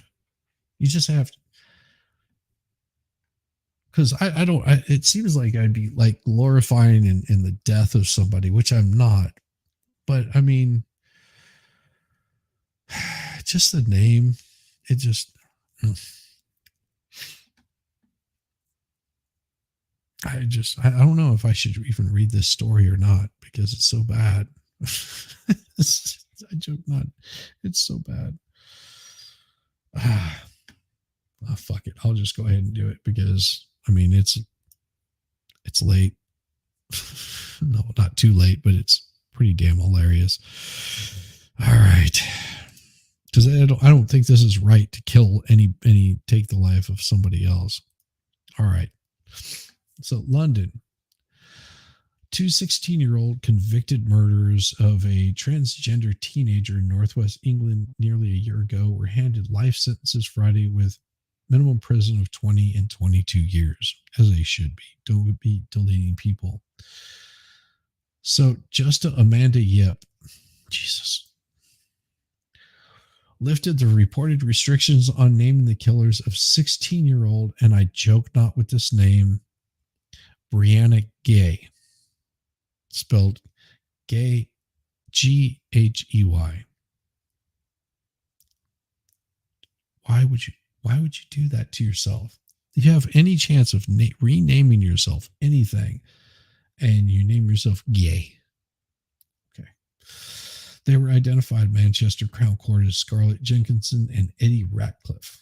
The horrific murder shocked the nation. Well, yeah, I mean, Jesus, stabbed with a hunting knife 28 times in the neck, head, chest, and back in broad daylight. Dude, that's just wrong. That's just wrong. I don't condone this. But still, don't name yourself gay. I mean, you could be called like, you know, hot stuff or hot pants or anything. I mean, we joke, you know, whenever I'm late, gay, and just like people make jokes about it. You'll only be released if in the future it decides you no longer present a danger. I don't know. These people are messed up in the head. You took part in a brutal and planned murder, which was sadistic in nature, and secondary motivation was hostility to Brianna because it doesn't matter who or anything. It's just you did this horrible thing. That's just horrible. would have been better if last name was Lita-sized is gay. Just like why? Neither had been named during the trial, which concluded in December. Under English law, young offenders are usually granted the protection restrictions that prevent them from being named until they turn 18. Jenkinson and Ratcliffe were previously known as Girl X and Boy Y, having been 15 at the time of the killing. However, Yip said that after they were found guilty last month, there was a strong public interest in the full unrestricted reporting of what was plainly an exceptional case. Lawyers for the two argued that naming them would have ramifications for their welfare. The judge sentenced the pair after hearing the victim impact statement from Gay's family and experts. In a statement to the court, Gay's father, Peter Spooner, Jesus, no wonder you changed your fucking name. God. Oh, fuck me. You can't make this shit up.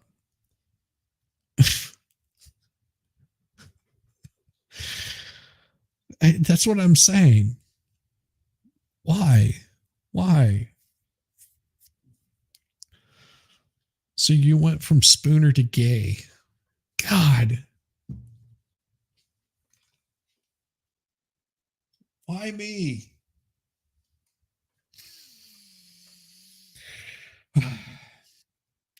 Said being a father of a transgender has been a difficult thing to deal with. Okay. We were forming a new relationship. I bet you are. Gay Spooner. Spooner Gay. I don't know. Justice may have been done with the guilty verdicts, but no amount of time of prison will be enough for these monsters. Yes. Killing somebody like that. I'm going to change you. I'm going to change your last name to Anana Glory 69. Just telling you. Radcliffe and Jenkins had denied killing Gay and blamed each other for the fatal stabbing. It's not known which or one, or if both, wielded the knife. Neither had been in trouble with the police before. The two were found guilty by a jury last month following a 4-week trial. The trial heard that the pair were intelligent and in fascination with violence. Yeah, torture and serial killers. I mean, I can honestly say that there was something about serial killers that was interesting, you know, at a young age, but that was only like, I also found like musicians' biographies really, really interesting, you know, because they're compelling stories. They're, you know, something weird and odd. The two appear to have been had a deadly influence on each other and turned what may have started as dark fantasies into murder in reality. Yeah, that is. She said she hoped that sentencing for the two killers' heartless crime would bring some closure for the family. Brianna's parents told the sentencing hearing the pair should never be released from prison. Absolutely not. I have moments where I feel sorry for them because they have also ruined their own lives, but I have to remember that they felt no empathy for Brianna when they left her bleeding to death after the premeditated and vicious attack, which was carried out not because Brianna had done anything wrong, but just because one hated trans people and the other thought it would be fun. Yeah, that's horrible. It's just rotten. It's like, I mean, I don't have to agree with whatever weird shit that you're into, but I still don't condone, you know, the deleting of somebody just because you don't agree with them. That just hate breeds more hate, breeds more hate, breeds more hate, breeds more hate. I hate that crap. It's just why. Just because I don't like somebody or like something they say or stand for or whatever it is that they do. I just don't find any reason to delete them from the world. It's just not right. Not right at all.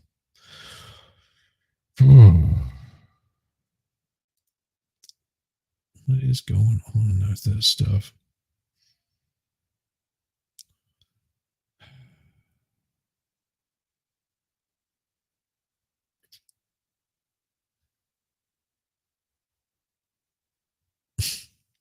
Crazy.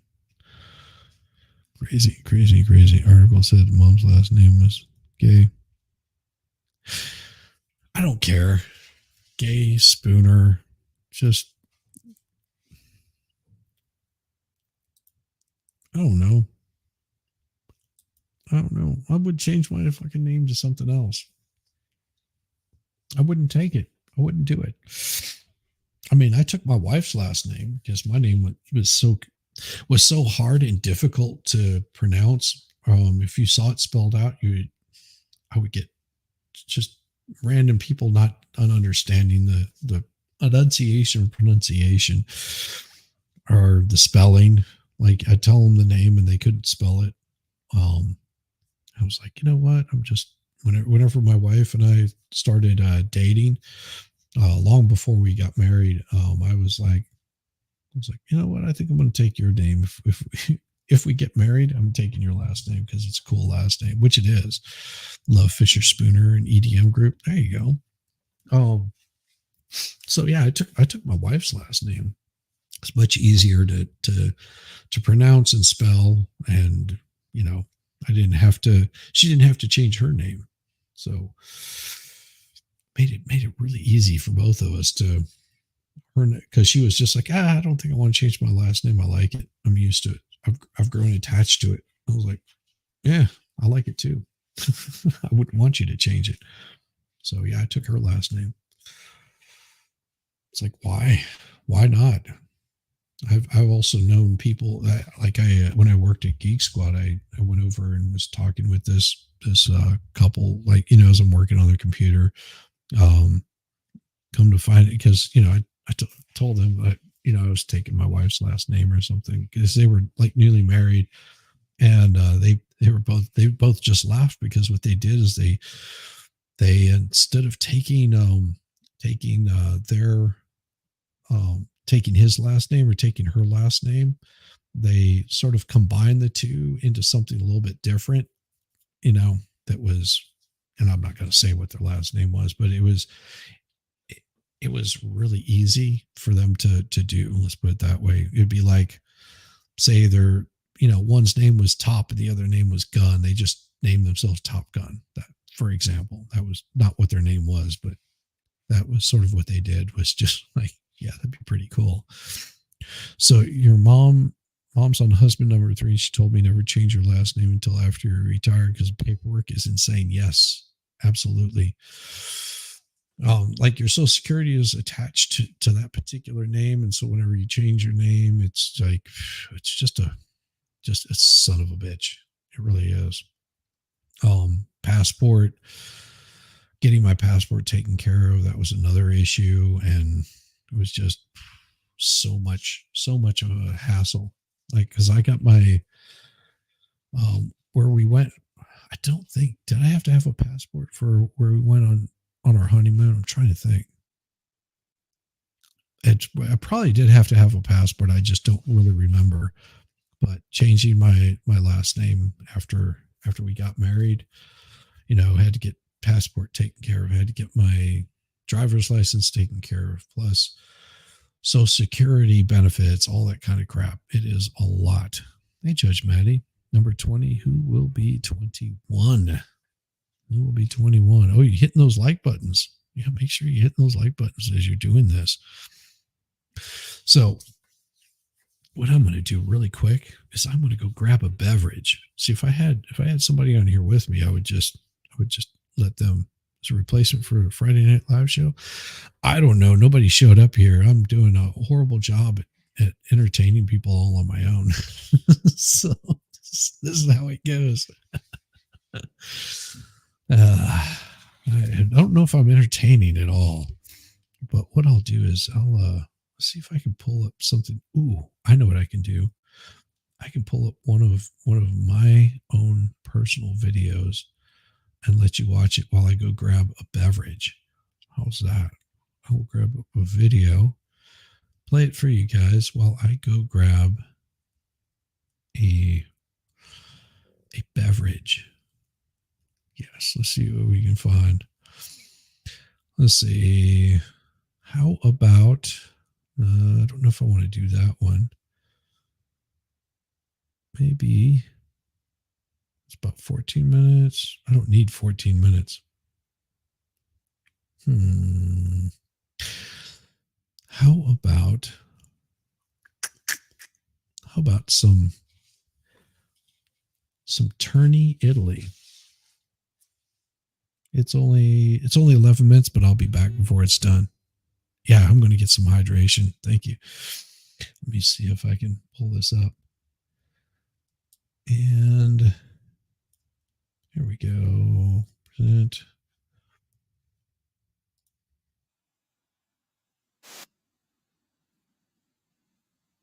Share screen.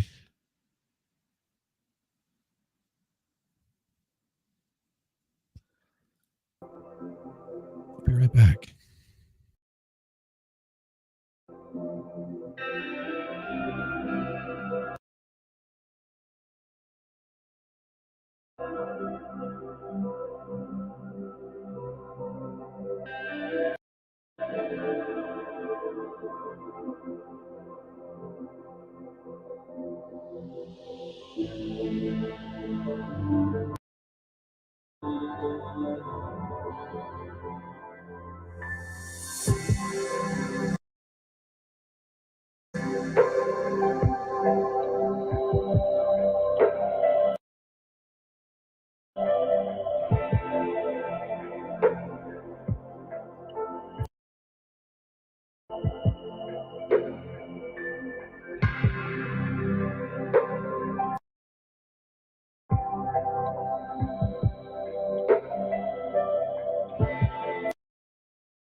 What is up, Kaiser? What's going on, man? Oh man, no Friday Night Live tonight. I had no idea. I was spending time with my wife, and I jumped on about 8:00, something like that. I think it was around 8:00, and there was a live police chase. I was like, "Oh, cool, live police chase!" And I saw that Junior was streaming it, and I was like, "Well, I'll just jump on with her." And then she was like, "Well, I'll tell you what, if you fire up a stream, I'll just send everybody that's here over to you." I was like, "Oh, cool." So there you go. Here I am, just random fucking Friday night streaming for what should have been going for almost 2 hours now. Just winging it along like a pigeon. Pigeon not making noise. What's going on with you tonight, brother? Oh, not a whole lot. I say me and the wife were just watching some TV, hanging out a little bit, and then I just happened to see that there was no FNL. I'm like, oh, bummer. And then saw you were live. I'm like, oh, hey, there's Shizzy. Oh, look, I even got an invite. Wow, I know, right? Crazy. Yes. Tinkle Tits McGee. This is Kaiser Pineapple, and Hey-o. I'll tell you what. We'll just let Kaiser tell you about himself, because he can probably do a better explanation of himself any better than I can. So if you like movies, Twinkle Twits, Jesus, Tinkle Tits, damn it. See, I've been on a couple of streams with Tinkle Tits. He's actually a really, really cool guy. Cool. So Kaiser does, he talks about movies. He is a movie geek. Yep, try to cover a lot of movie and entertainment news from what's going on, why things are happening the way they are, and that way try to kind of be a bit more even-handed than a lot of the, oh, XYZ sucks because of, their X, Y, or Z. So try to get into a bit more of the nitty-gritty, kind of explain a little bit more, and then also just generally try and dive into what's going on in the industry, why things are happening, and bring that to you guys. Look, yeah, expert is sick. From what I understand, he's got a bad case of loving you. So he's not able to reach out and touch someone. So and I honestly had no idea that he was not streaming tonight. I was like talking with Jessica. I'm like Jessica, dude, like I can. She just was like, I'll send people over there. I was like, I guess I can do something for like a half hour or something like that until, Friday Night Live goes on and FNL. Mm-hmm. And then Rabbit comes on and is like, yeah, there's no FNL tonight. Expert like called out sick. And I'll be damned if I didn't see it on the Twitters that he had. Yeah. Yep. Tonight. Expert ate some bad Pop-Tarts and got the shits. If you have a pipe a few feet long, you can just hang it out the window at your regular office. Almost. Say, I decided just to go ahead and go with the wizard tonight. Hey, nothing wrong with that. Yeah, I mean, wife and I, I fired up the fire pit. It was 67 here today. Oh, wow. Yeah. So it was just, she was like, hey, you mind firing up the fire pit? She goes, I'm going to wait to take a shower until after you do. Cause I'm going to get all smoky smelling. And I was like, I was like, yes, I can grab a cigar and kick back out there and have a cigar tonight. And I'll be there. You go. If my cigar, the humidor is boxed in where I can't get to it. Oh no! Because having to clean out my office, I'm son of a bitch. I was like, do I really want to move all this shit just to get the damn cigar so I can? No, fuck it. I was like, I'll just spend time with my wife. So I grilled out a couple of steaks and made some mashed potatoes, with some sour cream and butter and then we kicked back by the fire pit until it started to go to embers. And I fired it up at 5:30, something like that. Mm-hmm. And I came in, I joke not at 7:45, jumped in the shower, all nice and scrubbed up, was sitting at the computer at a little bit after 8 and saw that Jess was running a stream. And I was like, well, shit, I'll jump in there for a little bit. Come hang out with her. Yep. And that's that. I don't know. So I'm hoping that everybody else is having a good night tonight. Farrell's at work. And that's right. She works nights. I forgot. Yeah. Lady, she is a lady of the night, a true lady of the night. Well, I'm sure she'd be thrilled to hear that one. Well, I did. We were talking about that earlier in chat. That I was exposing my meat to her today after the morning stream. Like I showed her all of my meat, and she was not impressed. She was sort of disappointed by it. She said it just wasn't enough meat. She needed more. So there is that. Whenever I'm disappointing ladies, right? Even my meat is not enough for them. But yeah, so that's been pretty much my stream for the past 2 hours, just randomly talking anything from politics to, 2 hours straight. Jesus, Lord Almighty. Yeah, I hear you. So did you hear that we possibly could be staring down another Hollywood strike in 2024? No shit. Yep. So apparently, and this is something I covered over on my channel earlier today, but yeah, basically the ITASC, which is basically the the union that all your grips, your gaffers, all your electricians, all of your crafts people that actually work behind the scenes, building stuff and keeping things running. Apparently them and their Teamsters all decided that basically their contract is up in July of this year. And so is apparently this just Hollywood, or is this movies in general? Because you know that Georgia has very big studio here. So as far as I know, it's pretty much all of like the movie and film industry. Well, Like, so pretty much everywhere is I would possibly say staring that this down. They've got to do that in Georgia. And the only reason I say that is Georgia is a right to work state, which means they have the right to fire you and they don't have to give you a fucking reason for it. So if you pull some shit like that, they will fire you and hire other people. They don't care. Yeah, I'm also in a right to work state, so I'm familiar. Yeah. But yeah, apparently they're all planning. There's articles that I found. I was kind of holding off on some of it because I wasn't sure if it would actually happen or not. But there's articles going back to December of last year that I found where they were talking about this coming up this year and what they were going to have to kind of look at, because apparently they're looking for more stuff to try and weasel out of Hollywood, I guess. I mean, I don't blame them, really. I mean, you want to get the best you can. And in this economy right now, it's kind of what it is.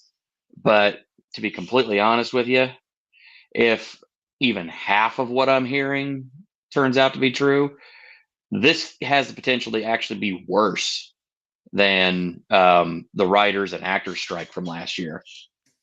So, yeah, your writers and your actors, there's so much that you can do without them, production wise. But these are the people that literally make the production run.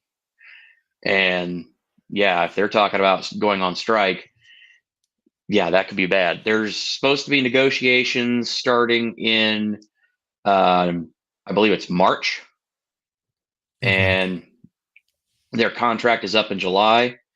So I'm going to keep an ear to the ground, just see what's going on. But yeah, there's a potential that we could be seeing another Hollywood strike in 2024, which the one in 23 was bad enough. I mean, it crippled the entertainment industry, and I'll be honest, it's going to be felt for at least another year and a half to come. I say 2025 is still going to be, affected by it. There's still going to be some downstream effects, possibly even in 2026. But if this is the case, I'll be honest with you, this could mean that, we would have significant delays going way further than 2026. Which would it be a bad thing to give the whole industry a reboot, to get rid of all of the overpaid actors that aren't providing anything except for a face? Like, think about some of these actors. They haven't released a decent movie in a long fucking time. Like, yeah, and I think a lot of that goes back to the writers in general. But one thing that's definitely interesting to note is that really pretty much from 2010 until now, there has been a steady increase in like scripted shows that are on TV. Last year, 2023, there were over 600 scripted TV shows that were actually in production. After the Hollywood strike, that number dropped to about, I think, 250, maybe. Probably less than that. And they're looking at the current slate going, yeah, we're not going to be making anywhere near that much content going forward. So a lot of your favorite shows got canceled last year. That's probably why. And then going forward, yeah, there's even more potential that it could get worse. And I'll be honest, this is going to be the point in time where you're going to have a lot more foreign movies. Like, there's some really good ones that have come out recently and some that are due out. I actually just saw a trailer today for Monkey Man, which is actually, it's produced by Jordan Peele, but it's actually mainly a Bollywood movie almost. Okay. And it actually looks really freaking good. And after the success of RRR, I mean, it's kind of easy to see that that has a market there. And then Godzilla -1, that movie just embarrassed the ever-living shnikes out of the industry. They had only 35 visual effects artists that worked on that movie, and it looks like a goddamn masterpiece. Right, because they actually give a shit about their grift. Exactly. He says, I have a family in the industry and they're writers for a bunch of shows. I think they're going to be fine. Yeah. And so, like, most scripted shows now are not PC, so they get rejected. Exactly. Yep. And at some point, you're going to see that big flip, because I am telling you right now, the next really good writer that does it really well and pisses everybody off by saying all the shit that you're not supposed to say and does it really well and makes a good movie of it, they're going to blow like Blazing Saddles out of the water. Like, people say, oh, you could never make Blazing Saddles today. Of course you can't, but you should. You should make movies like that. You should make movies that are making fun of all the idiots in the fucking world. You should make fun of these, horrible, atrocious names that people call each other. So you're just not so stigmatized by it. Like, who gives a fuck? I mean, look at the success of movies like Airplane, Naked Gun, and all the comedies that we grew up with that we knew a long time ago. You can't see it. They can't get those movies made anymore. I know. Because everybody's just so hyper sensitive about everything. And it's sad. But I'm looking forward to seeing how this goes, because I mean, shows like Reacher right now on Amazon, very much I know that some people did not like season 2. I thought it was okay. It wasn't as good as season 1, but I still think it was a very good season. I'll be completely honest. I mean, if that show is going back to more, because what they decided to do was to do the first season, kind of the small scale, like the books are in most of the books. Season 2 is the wider scope of things, a much bigger plot, more consequences. And now next season, they're going back to the more focused, smaller stories again, because it's a natural progression. You have one season, you do that, and then the next season you do something a little bit different, so that way you're not just phoning it in. And then, of course, you move up. You go back to what worked in the third season. Third season's already shaping up to look pretty cool, I'll be honest. And then they've already got talks that season 4 might already be greenlit.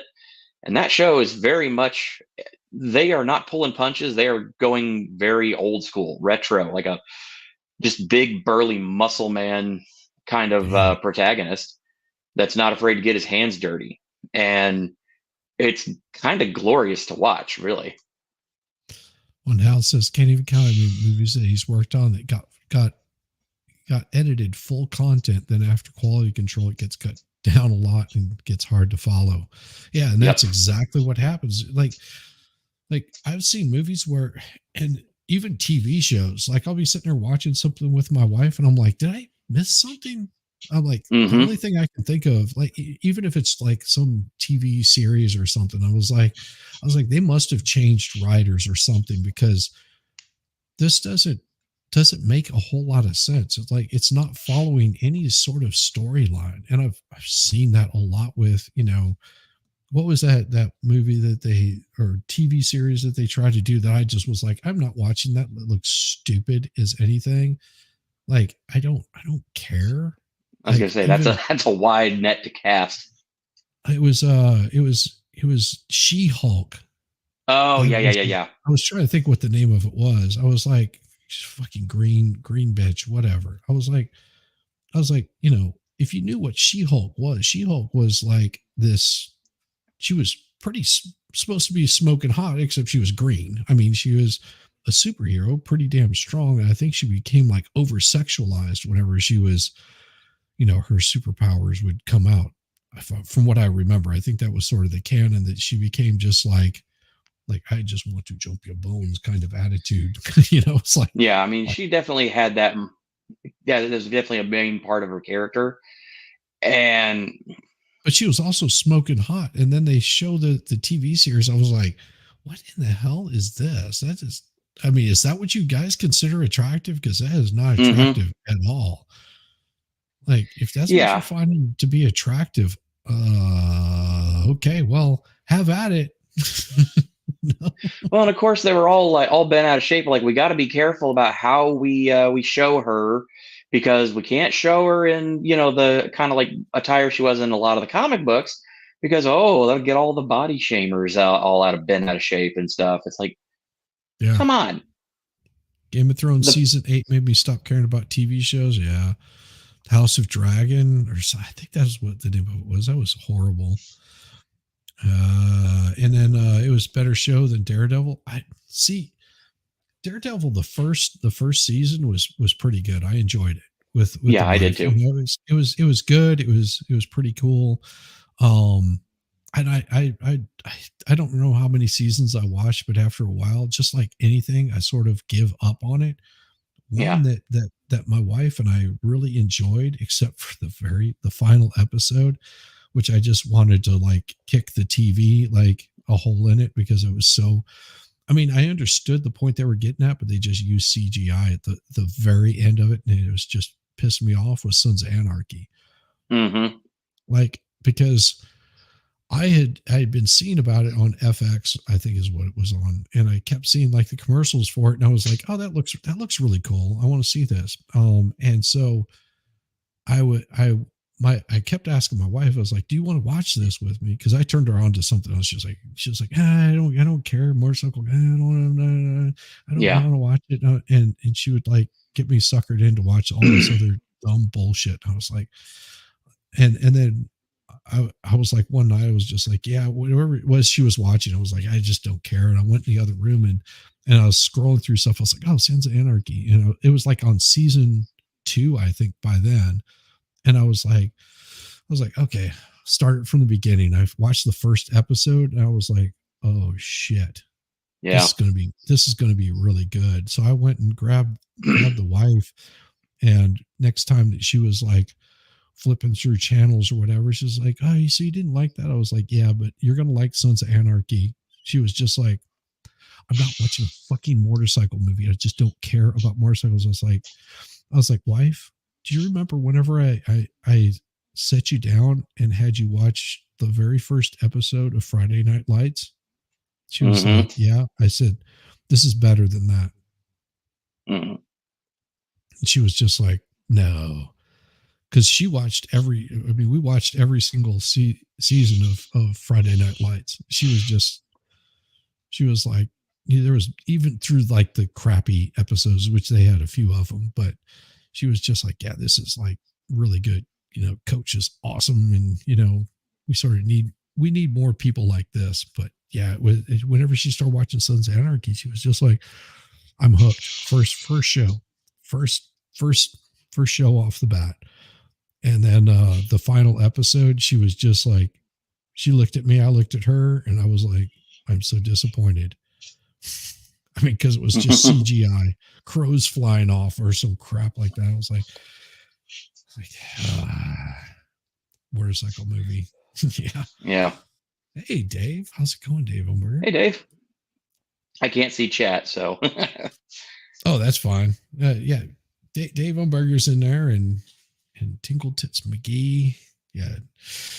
I was on, I think the first time with Tinkle Tits was on with Jessica Reloaded, and Tinkle Tits was having just a day with, I think it probably had a little bit too much to drink. We've all done that before.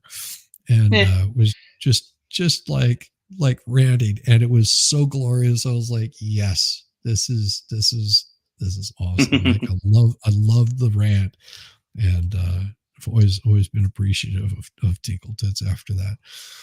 If you like rants, you ought to join us on Sunday nights. Here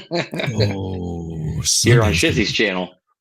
Yeah, Sunday's gonna be crazy. I did work on that story today a little bit. My computer does not like me.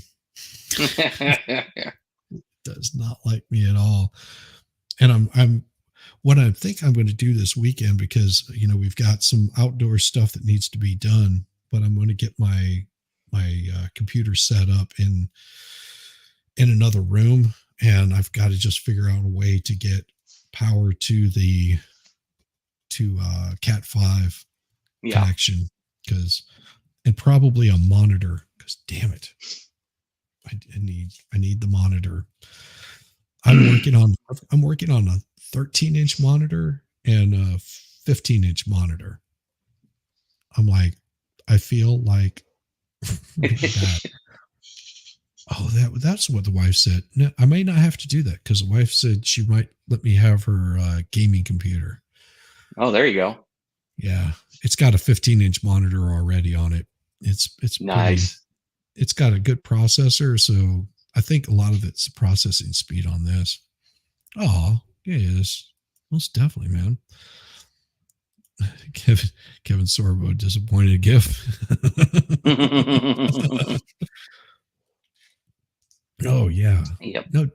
No. This morning had a interesting show, because I was up a little late with Expert, and of course, if you need help with tech support, I build PCs. Oh no, I mean, I build PCs too. It's not, trust me, it's not that. It's just I don't feel like buying extra equipment. Backstory, my basement had some flooding issues, and right now we're just waiting on the insurance and our contractor to get their shit straightened out before we do any work. And then we're looking anywhere from 2 to 8 weeks before they actually do the work. Once they get started, it's just getting it started. So yeah, once that happens, we're good. And I'm tempted to tell the wife, why don't we just have them go ahead and get started, and the insurance is going to pay whatever the insurance is going to pay, so we can get this shit on the road and get it done. Work out whatever details we need to work out with our contractor, and get it figured out from there.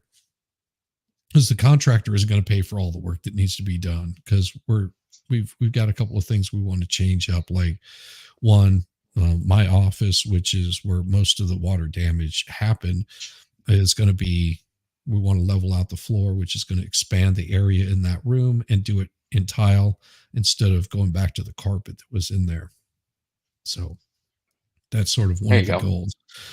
But in doing all of this, I've had to relocate. So I am sitting at a desk that was made probably before my parents were born.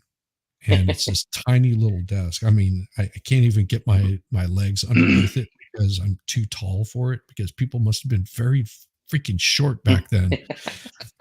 like I get underneath it and I'm just like, oh God, it's so uncomfortable. Luckily I have a nice office chair, but it's not made to do anything. And it's sitting just in this weird position, and it's horrible. Yeah. I hear you, man. Machines are retired IBM X5s, and I got them for $1,000 each. Looking into something like them, well worth it. Yeah. I mean, yeah, those are the X5s would be pretty freaking awesome to have, but it just for streaming, I mean, my desktop does just fine. It's good on graphics, good on processing speed, good on memory. It's fast as all get out. I mean, if I upgraded the video card, maybe it would increase a little bit, but it's still going to be bottlenecked by the motherboard capabilities, which are still pretty damn fast. I mean, but it's, there's still, I'm going to end up with some bottlenecking somewhere along the way. I'm not really too concerned with it. Yeah, I tried to do a couple of game streams, but I experienced some bottleneck issues, like really bad. And in retrospect, I think some of it might have been the fact that I was using StreamYard. Oh God, no! Don't use StreamYard. No, use OBS. Well, I didn't know that at the time. Oh yeah. At the time, I didn't know that, but now I'm like, okay, maybe my computer's fine. I was looking at some upgrades. I'm like, maybe my computer's fine. I just need to, if I'm doing a game stream, I need to do like Streamlabs or something. Yep, Streamlabs is OBS. It's it's a prettier version of OBS, but yeah, Streamlabs OBS, and you can. Man, it was Jessica Reloaded that told me that. She was like, "What are you using?" She was like, I was like, "Oh, I use StreamYard." She was like, "Oh no." She was like, "Don't use StreamYard. I mean, you can use it, but use OBS for the gaming that you're wanting to do, because it's the way that it's browser based. You're going to have problems with it." She goes, "If you use the OBS, it's configurable. So if you're like playing a racing game, you don't want to have your face sitting over the speedometer or under it. You want to, you can rearrange it where you want to. You can have your chat come popping up across the screen, so you're not having to, pull that shit up or deal with it." Yeah, I'm gonna have to get that figured out and whatnot. I think I started trying. I mean, I originally started with trying to use Streamlabs. I had some issues with getting it set up, and then just kind of gave up on it. So I think I might need to re-download it and try again. But give me a holler. I'll be happy to set it up. Yeah, that will definitely have to do that. Like sometime, probably on just a weekend. Just like, hey, let's go ahead and set this up and give it a try, see how if it works. Because if that's the case, then I've got a nice little nest egg already sitting back waiting to upgrade some parts that I'm working on. But it's like, if I don't have to upgrade my graphics card, processor, and all that, then, I mean, because I'm running a pretty decent setup. I mean, yeah, I built it in 2018, but It's going to be fun. Yeah, I built it pretty robust, and it does pretty well for what I need it. Like right now, it does everything that I need. So, I mean, I've probably got the power I need. I probably was just bottlenecking and just didn't know about anything more because I was a total noob. So, yeah. Well, and I'll tell you right now, if you're interested in doing something like that, like I'm available tomorrow. Just let me know, and I'll send you a link on Discord, and I mean, I'll send you a link, and I'll open up a StreamYards thing and actually walk you through it, where you can just pretty much have me on a separate screen, and I can walk you through getting it set up. And once you see how it works, you're going to go, "Oh my fucking God, this is so easy." I did the same thing for Mo, because she was like, "I'm trying to figure out how to get my Streamlabs up and running for X, Y, or Z." And I was just like, "Hey, well, I can do that for you." I think we spent 2 hours getting her Stream Deck set up and her Streamlabs set up to work. Hey, how's it going? Hey, Jude. Hey, Jude. But yeah, I say if I've got this nice little, I mean, if I don't have to pour the money that I've got into new GPU, new RAM, and a new motherboard, which is the 3 parts I need to upgrade right now on my computer, I'm sitting there thinking about it, and I'm like, well, if I don't have to do that, then I've got enough to get me a better microphone, an XLR setup, Stream Deck, all that, I mean, and I wouldn't even use up half of my, nest egg there, and I'd still have enough to, because my other thing is I'm getting due on my StreamYard. I need to re-up that here soon. So what processor are you running? What processor are you running? I'm running a Ryzen 7 8-core, I believe. So what video card are you running? Currently, I'm running, it's a MSI GTX 1080 Ti Duke is what I'm running. That should be just fine. And yeah. So you got, and what kind of hard drive are you running?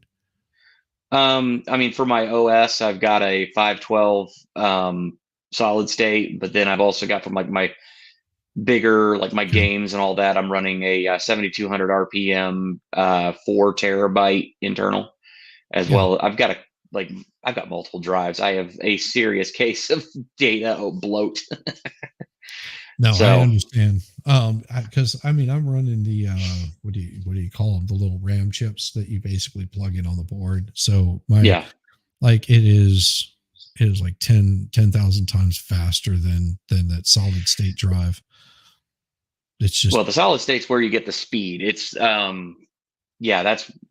it's probably a case of, if anything, I would just need a solid state drive, but it's an onboard drive. I mean, it's plugged directly into PCI port, so that speed unbelievable. And your AMD's 7 8 cores should be just fine. The Ryzen 7 should be just fine for what you're wanting to do. It should be just fine to be able to game and to be able to run OBS, because OBS doesn't use as much resources. It's super easy.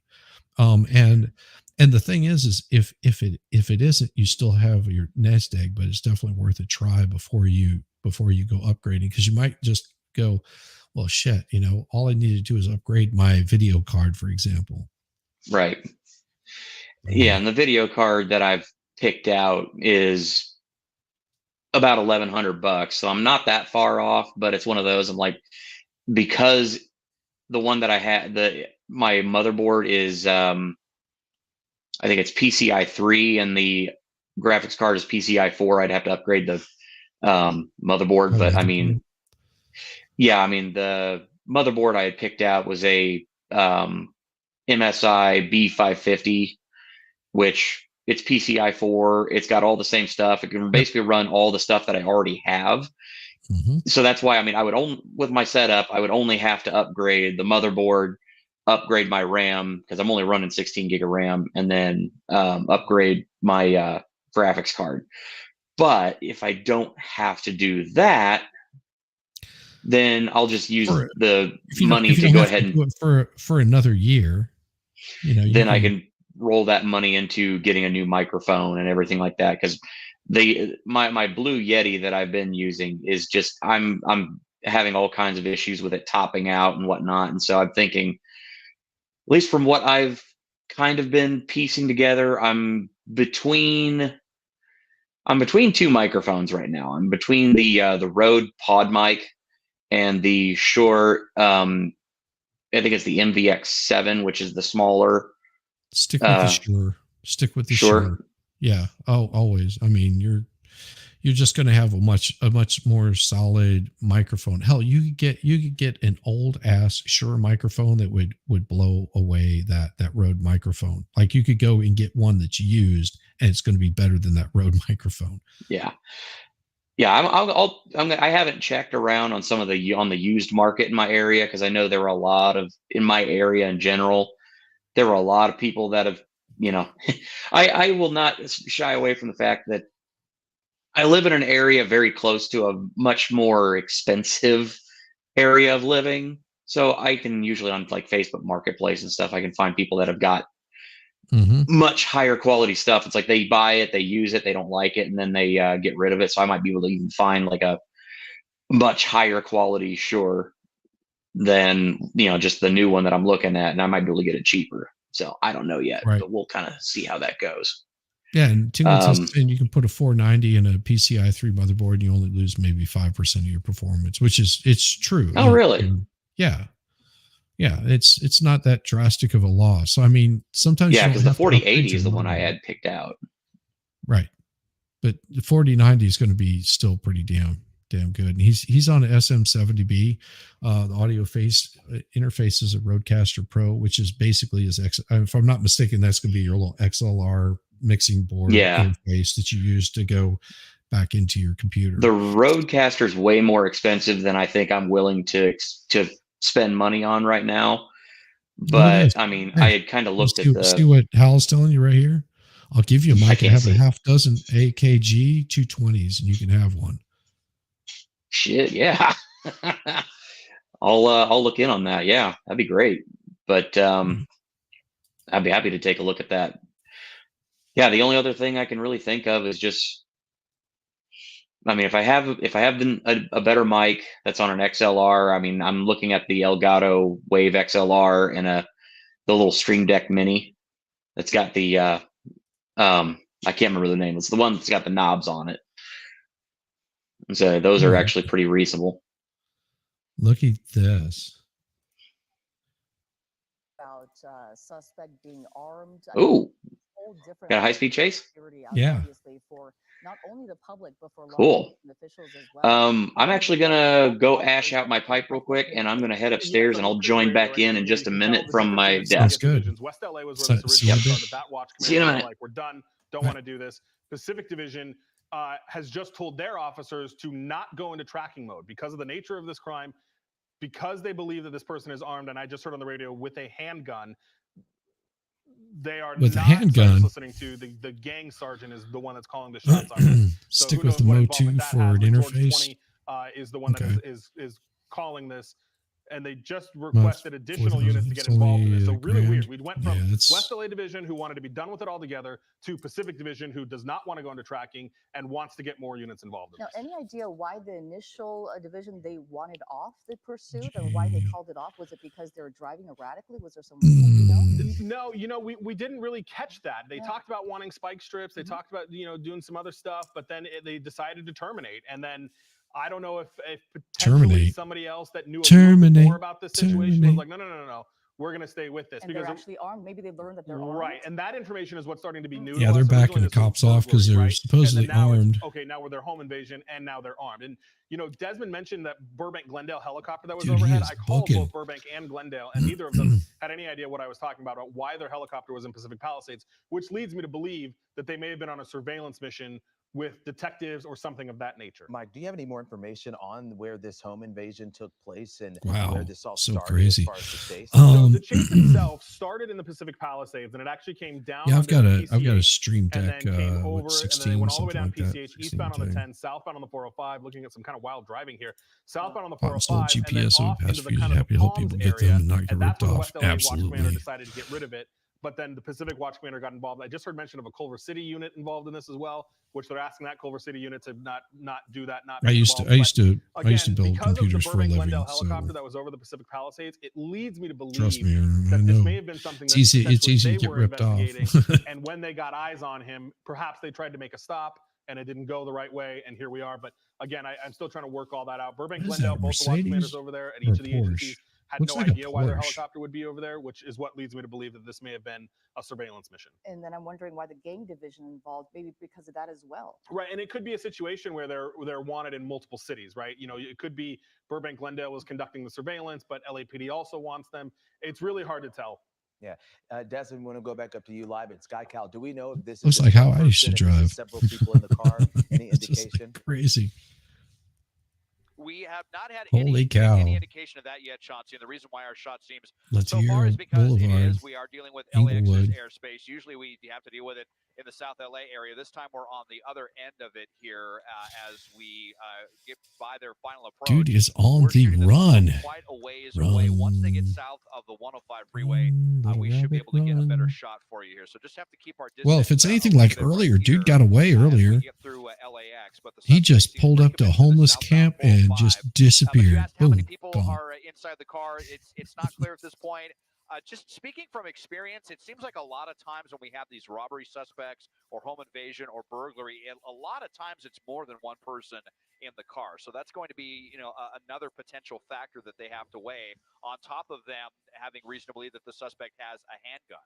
That's another thing that's going to be pretty difficult here for LAPD. And now as we will be rejoining the pursuit here shortly. You can see the flashing lights there from the LAPD. They are definitely committed to be back Oh to this yeah, one here. they're on them We'll be now. at the junction of the 405 Let's and the go. 105 shortly. And as we were talking about, this was an on again and off again pursuit. And we do believe that because of the fact that law enforcement agencies have discovered that these suspects or a suspect, we don't know how many people are inside this car we were just talking about, but they do Yeah, there's believe that multiple they are cars that are armed or just this person is looking at armed. through So there. of course, they want to make sure that they get this person because they are certainly posing a danger to the public as well as law enforcement officials. But with this speed, very hard to keep up, obviously, as Desmond was talking That about. is we not do very the best that we fast. can with, I'm the saying that is not very airspace, fast. Doing the 80, 90 miles an hour, that's so not that's no issues fast. with that right now, but we will be joining, Jeez, a come little on. closer just as soon as we get south of the 105 freeway. You do But as you better. can see, Chauncey, that ground unit right behind him. Yeah, and this is the first time we've seen a ground unit this I mean, close. we've to had the cars on suspect. these And when we talk about a chases are brazen doing, crime like 110, home 120 invasion and miles an hour. suspects being here in this car and possibly armed. Mike, we talked about this a few weeks ago. The strategy is a little different, especially even when it comes to the spike strips, because you don't want to lay the spike strips down. What the heck? A while. So this is some suspects that they had an eye on in connection to an burglary, and they are also armed and dangerous. So They do believe that there is a weapon in that vehicle. It's Are they unclear how many totally people armed and may be in the dangerous? car, how many of them Yeah, may be see, armed, but we know that there's we're at doing least 110, 111. one weapon that officers are concerned about. So because of that, we may not see things like a pit maneuver. We'll just mute that for a little bit. Just watch him go. Damn. Get on it. Get down on it. I'm trying to think what kind of car that is. Can't really tell. First, I thought it was like one of those Porsches, but it could be hell, that could easily be like a Hyundai for all I know. Oh, there you go. There you go. Exiting. Got the cop right on his tail. Thought he's going to be slick. Grand Theft Auto style. Oh, he's running like hell. Go. Go, go. Not rooting for you. Just Side of the road saying. here for just a moment to get past some traffic. So Look yeah, at we're him at the go. South Bay Curve. You know, if you know this area, you know there's a bunch of car lots here. Moving. I'm wondering if he knows this area well or if he's going to accidentally drive himself into a dead end. He had actually driven himself into a dead end right before we got overhead and was able to drive out of it.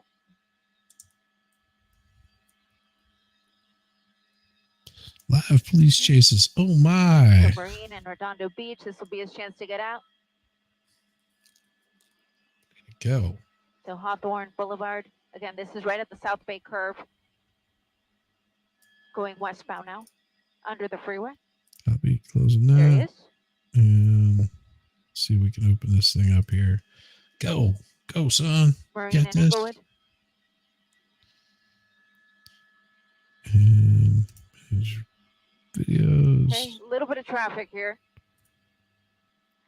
as he makes that turn onto Inglewood from Marine. Once again, if you're just joining us, this is a chase that started with LAPD's West LA division. And they believe that these are burglary suspects, unknown exactly how many, but they also believe that they're armed and dangerous and in possession of at least one gun. Holy crap. Under the 405 freeway there, out of our view for just a moment. There he is. Okay, so officers are saying that he crashed in a white car when he was under the freeway, but is continuing. It seems like the collision wasn't that intense because the vehicle still looks perfectly drivable. I'm not even seeing any damage to the car, to be frank. Just barely missed a pedestrian Really? there. You don't Manhattan sound Beach like a Frank. at Gibson now in Redondo Beach. Sounds more like a Julie or a Jan or Debbie. She doesn't sound like a Frank. Maybe a Frank and Beans or something like that. I don't know. Okay, Does she pushing sound like a Redondo Frank Beach. to you guys? Okay, a little bit of traffic. Let's see. Go, Making go. that southbound curve. Make it happen. Hey, MLS, what are you up to this evening? So this What is looks going like a on? mostly residential area. I'm seeing a lot of homes on either side of the street. Copy. Still a fast-moving pursuit, about 60 miles an hour plus here on surface streets. Showing MLS a little love here. If you're interested, swing on by. I dropped you a link there in Discord if you want to come by, Dave. We're just chilling. This is California. Oh, it could be Frank. She just doesn't sound like a Frank. Maybe Frank and Beans, but not quite a Robinson, Frank. there we go. Robinson and McClay, that's the correct streets. Redondo Beach. Redondo Beach, of course, does have its own police department, so they could get involved if they were asked to, Damn. and if they would want to. He's doing but he's 80 pretty miles much an have to hour stay in in the city for a residential. while for Yeah, that to that's happen. dangerous. Especially if a cat runs out in front of you. Coming up to Inglewood cross traffic. There we go. Hey, did I miss anything? No, not really. Missed Gotten a that. slight collision, but There's a they've police unit exited right the in front of freeway him. and they're on surface streets now doing 80. Okay, so he's right under us here for just Oh, a wow. moment. Jim is bringing the helicopter around. James Pollard here at the controls of News Chapter 4, always doing a great job to keep us over the chase. Inglewood Avenue now. And thank you, since I have a moment, I'll just thank some of our viewers who are reaching out to us on X. We, of course, thank you for your Little bastards. Telling